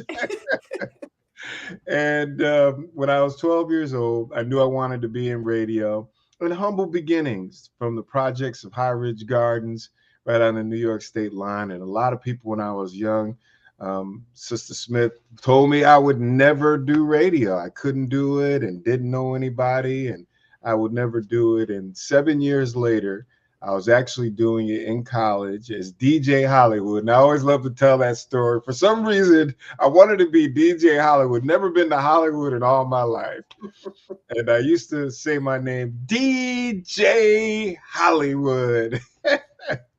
And that's where my journey began. You know, in college, they trained us how to be announcers, and I took our test up in New York City for our FCC license. And you know, growing up, that's all really I wanted to do. I was a good athlete, and that actually got me into college because my family couldn't afford it, but I got a scholarship to play soccer.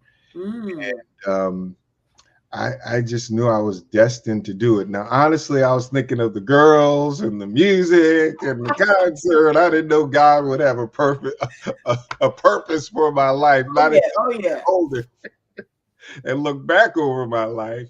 So I like to share my story with young men and women to let them know it doesn't matter where you come from. That's right. God has a plan for all of our lives. And if you trust and believe, you can achieve. And, you know, when I was young, I had people that I call seed sowers. Some people sowing seeds of failure, destruction, and then others sowing seeds of success. And whenever I came to a crossroad moment, both of those seeds kind of intervened. They came in my mind. People, they said, hey, hang around bad people, bad things happen. Hang around good people, good things happen. And you can be anything that you want to be. You can do anything that you want to be. Don't let anybody tell you otherwise. So when I was at those crossroad moments of doing good and bad, or doing bad things, the seeds of success, that's what I call them, kicked in. And they're like, you know better than that. You were raised better than that. And you know that the outcome of that is not going to be good. So I humble myself as a teenager, a young kid, and just go the opposite way. Yeah, I got teased and picked on some, but all of my friends that did do the bad deeds ended up in jail, substance abuse, their lives turned out terrible, or even losing their lives. Right. Whenever I would go back home to my hometown, everybody like treated me like I was a superstar. Man, you made it out. You did great. We're so proud of you. And these are the same ones putting the peer pressure on me, you know, and teasing me and calling me names, trying to convince me to do some bad things. So I love to share my story with young men and women and let them know that God's got a great plan for your life. You can be a doctor, a lawyer, a preacher, a teacher, a TV personality, a radio personality, a scientist, a doctor, whatever it is that God put in your heart, it's already done, waiting on you. And you've got to take those steps and know that there's going to be provisions for you. Money, people are going to sow into you, just like what you guys are doing right now. I guarantee you there's a young man or a woman that wants to be something, and they may come from humble beginnings. But guess what? Organizations like what the Black Business Expo USA is doing is sowing in to young men and women that have these great minds, have these great desires, our next entrepreneurs, doctors, lawyers, preachers, teachers. And so I truly believe that, you know, going the straight and narrow is not always easy, but God will make a way out of no way. Yeah, that is so powerful. Thank you so much for sharing that story. We had some other guests on that have similar stories, not the same, of course, but, you know, not all of you that have been on the show so far have had these seeds planted early in your life. And I was a late bloomer. I just didn't know what I wanted to do before I was a grown person. But in any event, you have done a lot of things in the radio realm, and now your business is consulting. Talk to us some about how that came into being and what you do as a consultant in your space. For sure, I'd be honored to. So in radio, you have to be really, really careful. Whenever when you're in a decision maker position to play music, that's what radio is. Radio is selling airtime. And as a program director, you're supposed to program the content on the radio to hopefully put a enjoyable listening product on the radio to attract a lot of listeners to listen for long periods of time, so that the sales team can take the ratings and then convert it into revenue. So as a program director, we don't really touch any money. We just touch the product. They hire us. They believe that we've got a good ear, good discernment, can make good music decisions, and do things that are community oriented and follow the FCC rules and guidelines. So in the music industry, some people do some things that are unethical. And when I say that, they may take money to play music, and that's against the law. Radio stations lose their license. So people would always ask me for advice, and I would never, I would give them advice, but I would never take any money or anything like that, because it was important for me to know that if their music got played on radio, it was on the strength of their talent, their gift, and their product. So for 30 plus years, I always gave advice. Now that I have my own company, I can charge people for that advice, for those best practices to help them to navigate radio and records and put themselves in a really good position to have chart success. So as a consultant now, all I do is share the information with them that I've been doing for 30 plus years. Now, I'm one that practices what I preach and put my money where my mouth is. And when I say that, the advice that I gave people, even though I was on the other side of the desk, that's what I call it, because my job was to evaluate music, identify great music, put it on the radio. So the things that I thought would help people to put good product out to get radio airplay, now is what I tell them. God has blessed me in a short period of time to have two of my clients to have #1 songs on the Billboard and media-based gospel charts.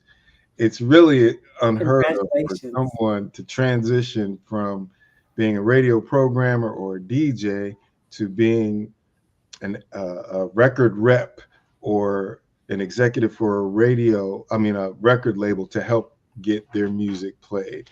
And again, God gets 100% of the glory, honor, and the praise. This past April, the weekend ending April 6th, my client, Monarch Records national recording artist Marette Brown Clark, her single. One of my favorites. Pardon me? She's one of my favorite, Marette Brown Clark. She is so amazing. Her spirit, her personality, she is great. So I was able to help her get a #1 song. Wow. Billboard and media based. That was my second. My first one was in February. You notice how I can tell you the months, and all that stuff.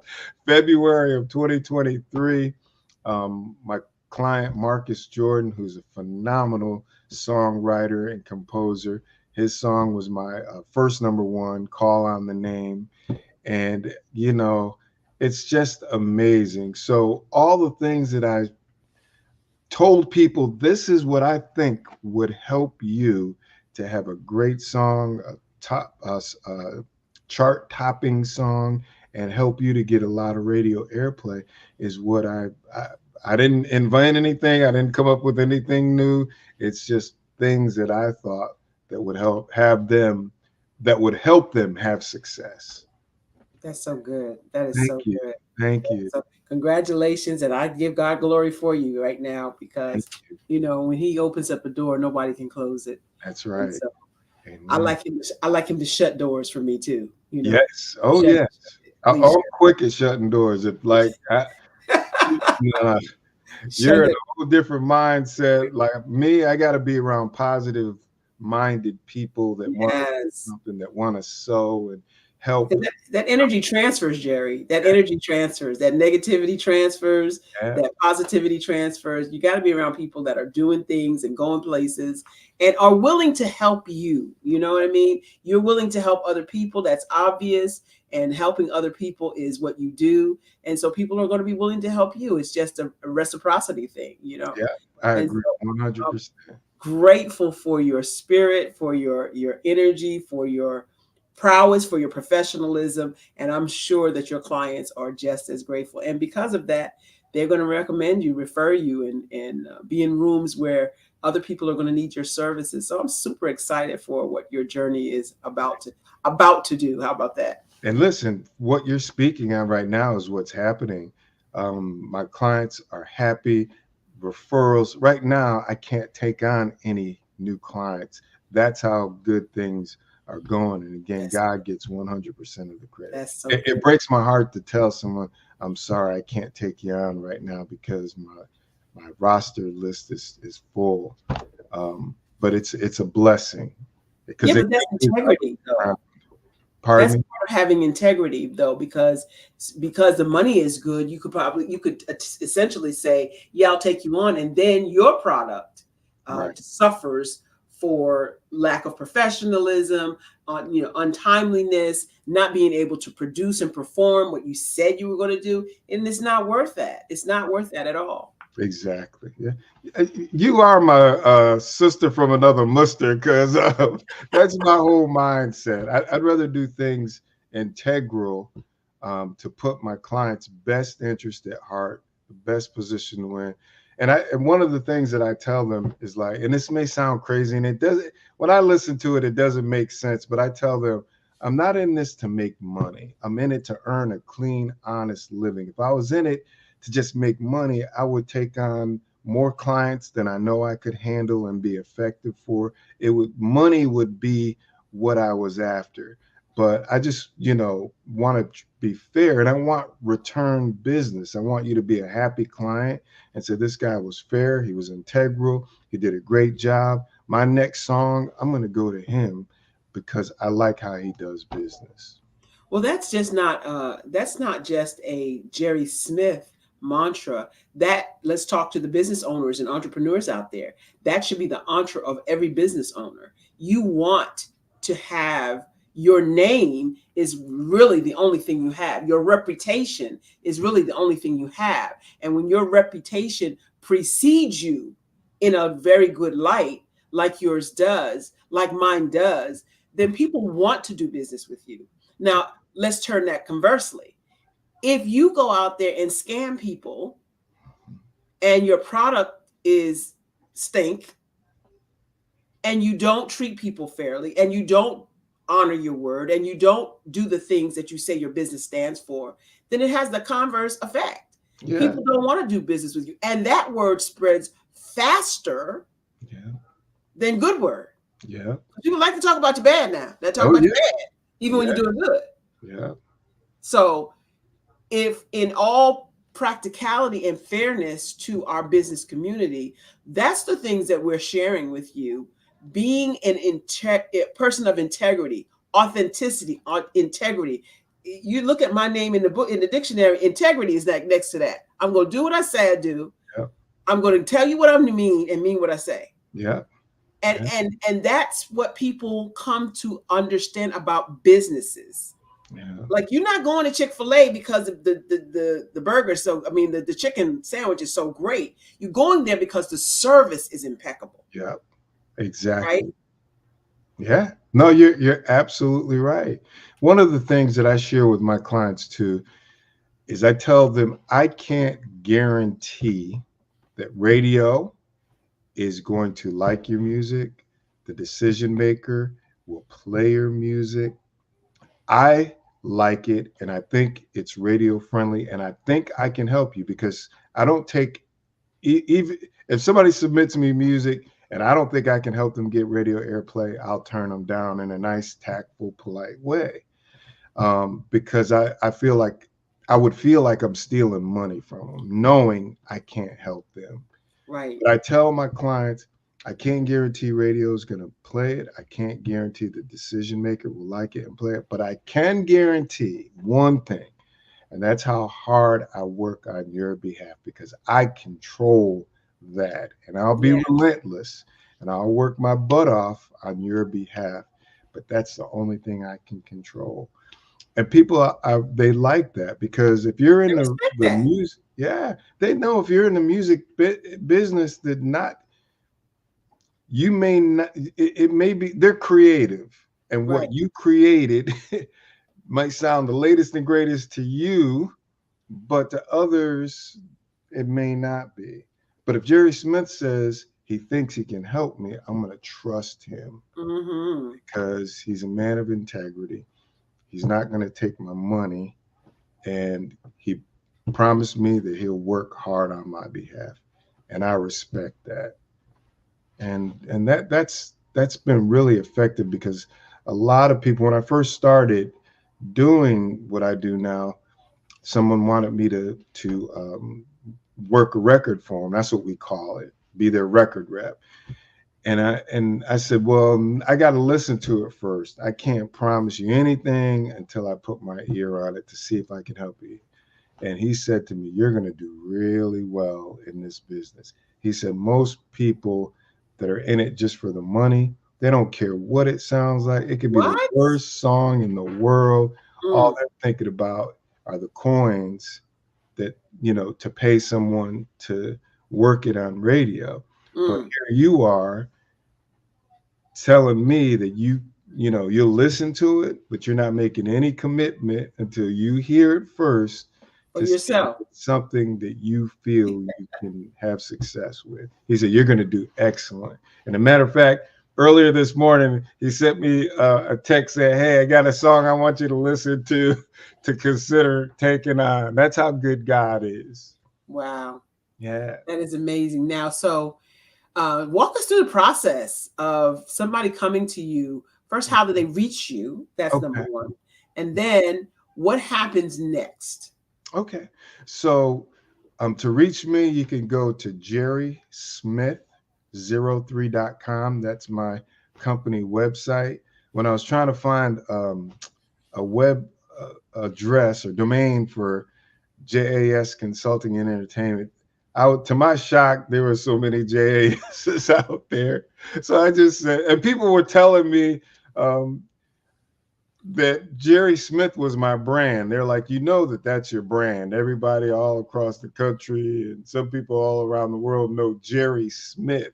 You just say Jerry Smith and you're the person that everybody immediately thinks of. So that you already have a brand, so you got an advantage there. So I just made my website Jerry Smith 03, like Dr. Kelly, and I forgot to acknowledge him. Thank you for this opportunity as always, and for what God put on your heart to have this platform and to help our young men and women with their college education and furthering their education by providing scholarships. So thank you. But I'm the third too. So that's where that 03 comes from. I'm the third. So jerrysmith03.com. So the process is someone would probably first give me a call, reach out to me and say, hey, my name is so-and-so, and I have a song that I'd like you to consider working to radios, serve as my record rep. And I would tell them to email me the song so I can review it. And I'd listen to it and I would, you know, evaluate it. And I would say, do I think I really can help this person? Most of my clients are independent recording artists. A lot of them never had any success. The gentleman I mentioned with my first number one, Marcus Jordan, he had been doing it for 10 years. The highest he got on the chart was in the mid 50s. He heard me in Clubhouse and he was about to quit. He was discouraged. He felt like he had a gift and he was better than what he was able to put out there. But again, not everybody's integral, and I'll just leave it like that. And so he heard me in Clubhouse. He liked what he heard. He reached out to me. At that time, my list was full. I couldn't take him on, but I liked his song. And he said, well, I'll be willing to wait. This was like in June or July. He said, I'd be willing to wait until the first of the year, January. But if anything opens up between now and then, please let me know. And so one of my contracts ended and a slot opened up and he got number one. All right. He was about to quit and give up, crying like a little baby, you know, like God told me you and nobody else. And I was willing to wait for however long it took. And look what God has done since then. All right. He's got, he released 2 other songs. One got all the way up to 20. And he's a creative. I wish he would have been a little more patient, but he decided to come off of it. Got all the way to 20. Now I'm on my 3rd song with him. and we released it, I want to say in end of February, and the song already is in the 40s. And so he's had three, working with me, about to quit, throw in the towel. He's had 3 top 50, 2 top 30, number 1, and now we're on the verge. And I think that this last single by him is going to be a number 1 song. So it's just crazy. And he credits me for all the changes in his life. He's getting booked. He just recorded a television interview with Dorinda Clark Cole, That's wonderful. television show, and he's being booked, and just all these great things are happening. But I told him it wasn't me. I mean, God worked it out for both of us, because you needed a champion, someone who believed in your gifts and your skills, and I needed a good client. So God worked it out for both of us, and so he gets all the glory. So our little saying is, God gets the glory, we get the victory. Yes, we got number 1. We've got 2 top 30 songs. Now you got 3 top 50 songs. God gave you the desires of your heart. We get the victory, but he gets the glory.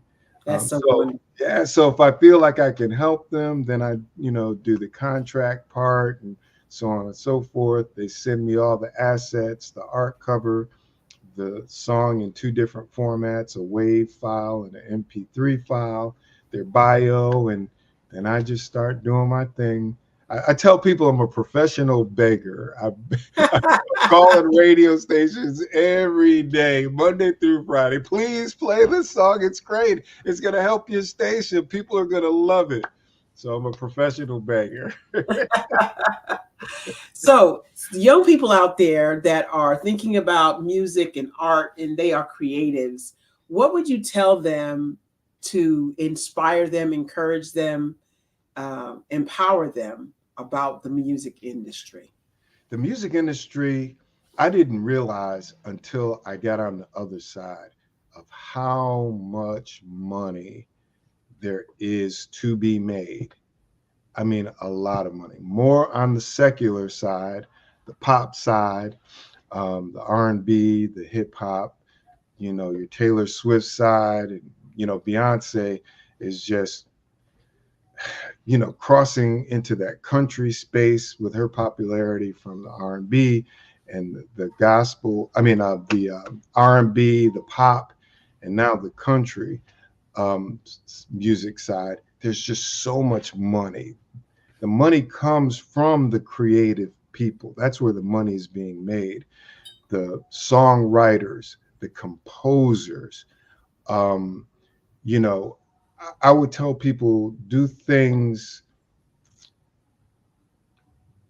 with excellence, and then the money will come. If you're in it for money, chances are you're not going to put together a good product. But if you think quality first, the sound of the music, the story in the music, all of those good things, then that creative gift will bear a lot of harvest for you. Learn everything you can learn.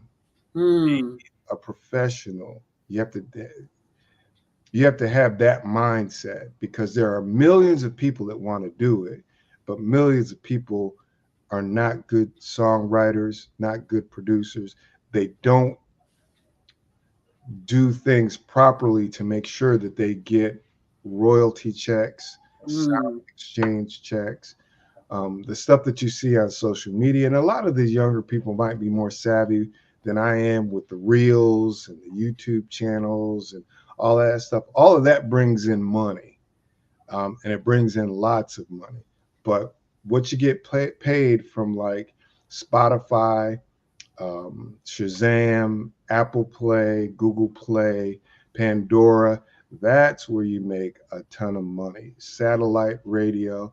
One of my clients wanted to help educate me, and so he was telling me what a great job I was doing. We got his record up to number 20 on one chart, and he decided to hire me.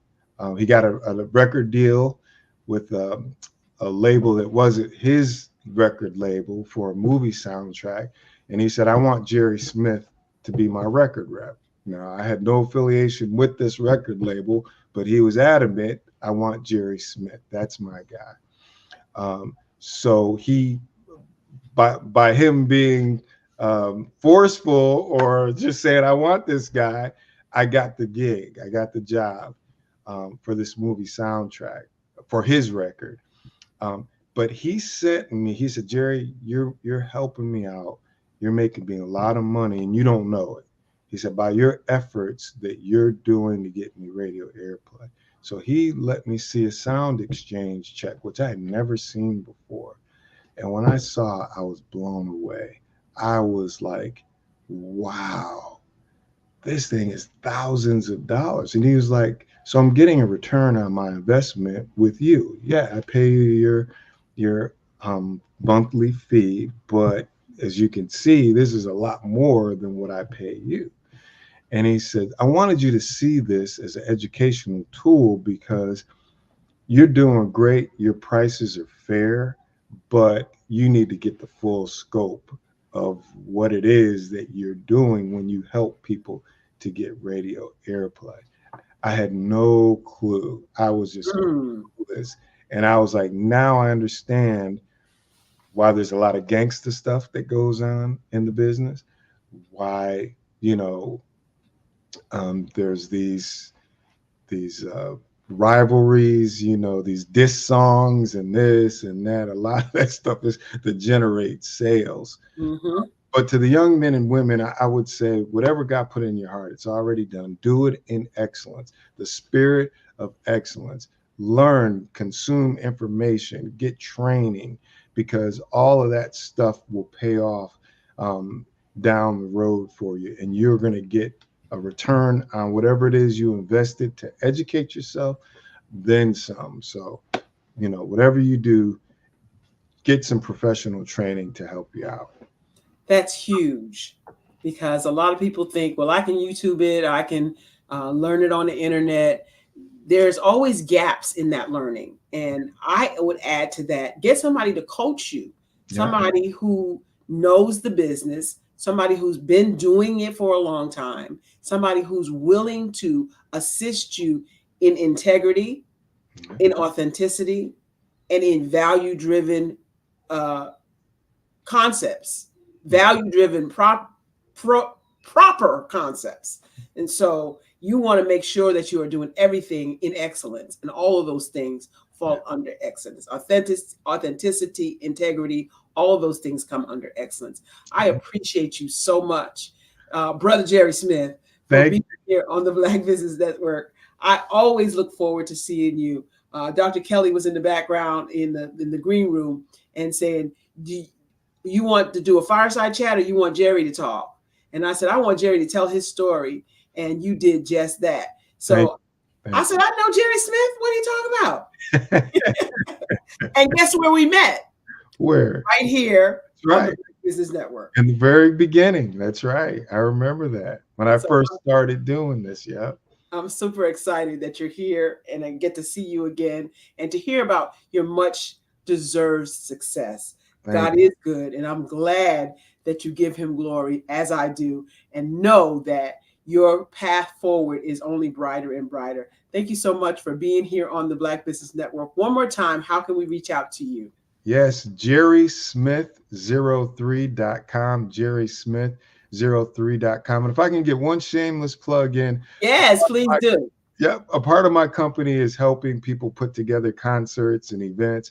And there's a concert coming up June 30th at Changing Hearts for Changing Lives Church in Durham, North Carolina, with Luther Barnes, Wes Morgan, the young man I mentioned, Marcus Jordan, the McDonald sisters of Fayetteville, and a talented young lady who I am determined to help her music career, Sanina Barber. She is a songbird, a songstress, beautiful voice. It's going to be doors open at 3, show starts at 4 p.m. Tickets are available at eventbrite.com. This is the church's first concert event, and I'm praying that it will go really, really well. And I admire the pastor. She has a heart just like we do for community, and this is a big community concert. So I hope you all will attend. That is a wonderful, wonderful plug. Thank you so much, Jerry Smith, for being on the Black Business Network. I look forward to seeing more greatness coming out of your camp, and you definitely are a genius. Genius is common, and I'll see you on the other side. Absolutely fabulous individual, human being. Thank you so much again, Dr. Eric Kelly, for inviting him.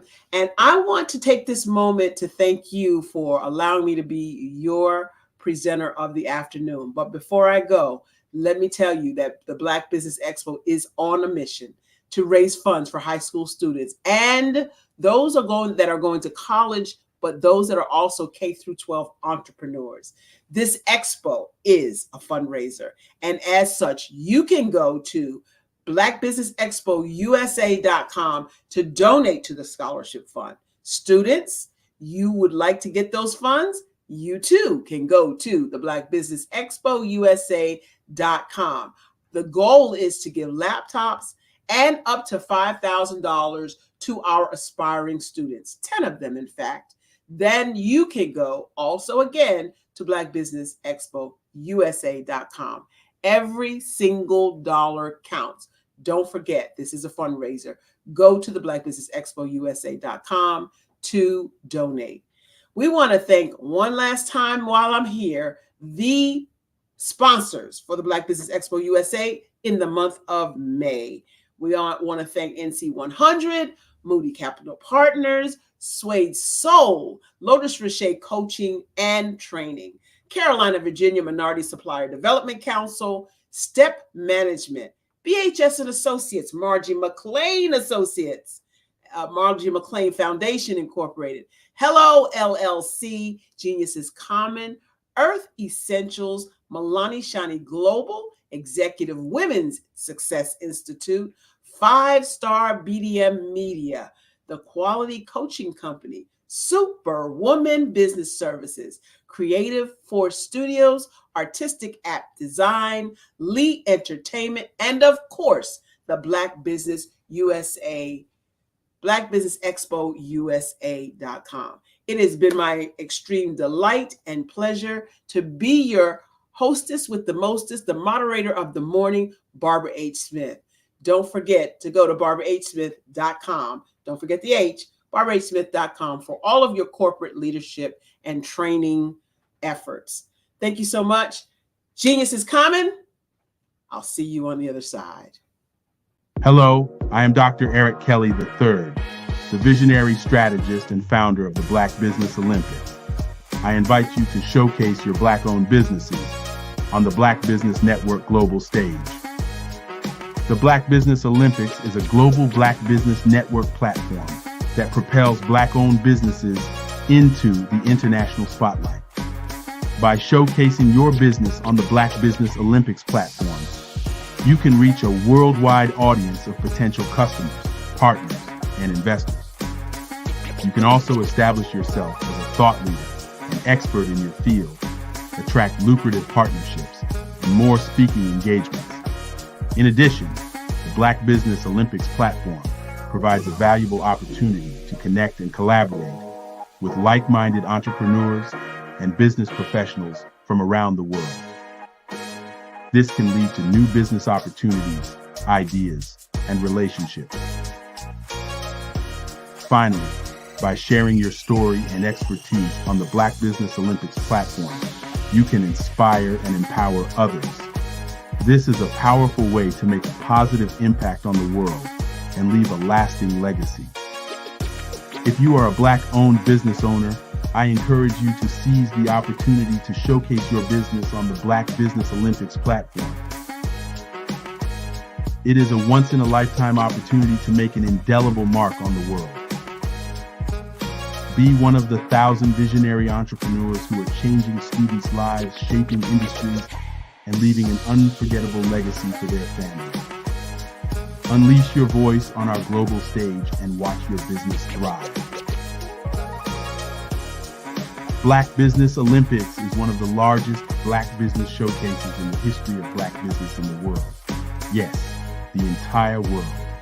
Just give me a call today at 919-308-9090.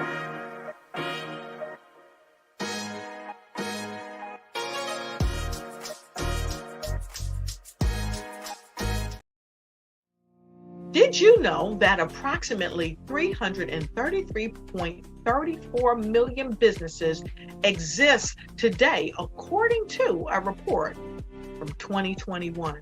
And you may be one of those businesses, or maybe you're not in the business market yet, but you're aspiring to be a business owner. Well, guess what? You're in the right place at the right time. Because let's face it, everything is about timing and opportunity. Hi, my name is Dr. Lotus Richey, and I'm the CEO and founder of the Lotus Richey Coaching and Consulting LLC, along with the Lotus Richey Ignite Show. 15 minutes of success with Dr. Lotus Richey, as well as books to boom your business and bring who you are. And today, I want to bring this amazing message to you about the Black Business Network and the Black Business Olympics. See, the Black Business Network and the Black Business Olympics is designed to help people just like you, that's right, that look like me, to take their business to the next level. Not just in your front yard or your backyard, but globally. The Black Business Network and Black Business Olympics is designed not to just help you survive, but to help you thrive. So join us today as we come together with businesses all around the world to support our students, our children, our young teens, our young entrepreneurs. What we do is we come together to help raise funds for students who are aspiring to be business entrepreneurs, who are aspiring and who are thriving in college.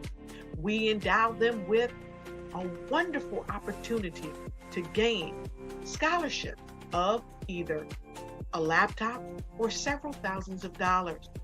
And we invite you to help be a contributor to this amazing opportunity to help someone that looks just like you. So join us today at our website and let us connect with you and help you ignite and take flight in every area of your life on the Black Business Network and the Black Business Olympics. I'll see you on the other side.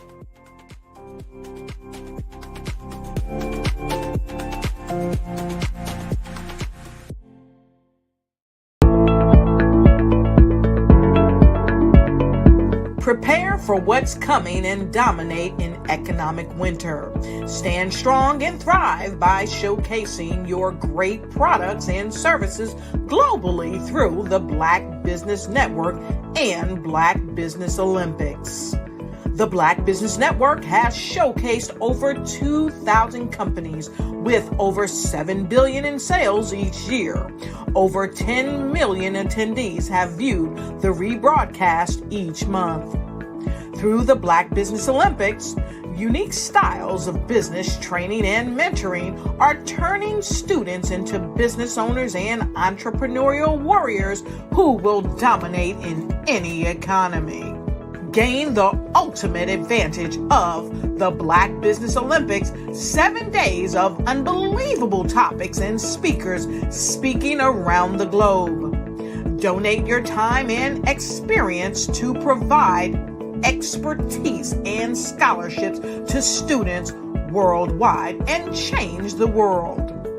Now, more than ever, new insights, tools, strategies, and capabilities are needed. This is your chance for a major presentation to the world. Fill out the form and join the more than 2,000 speakers who have presented to over 200 countries.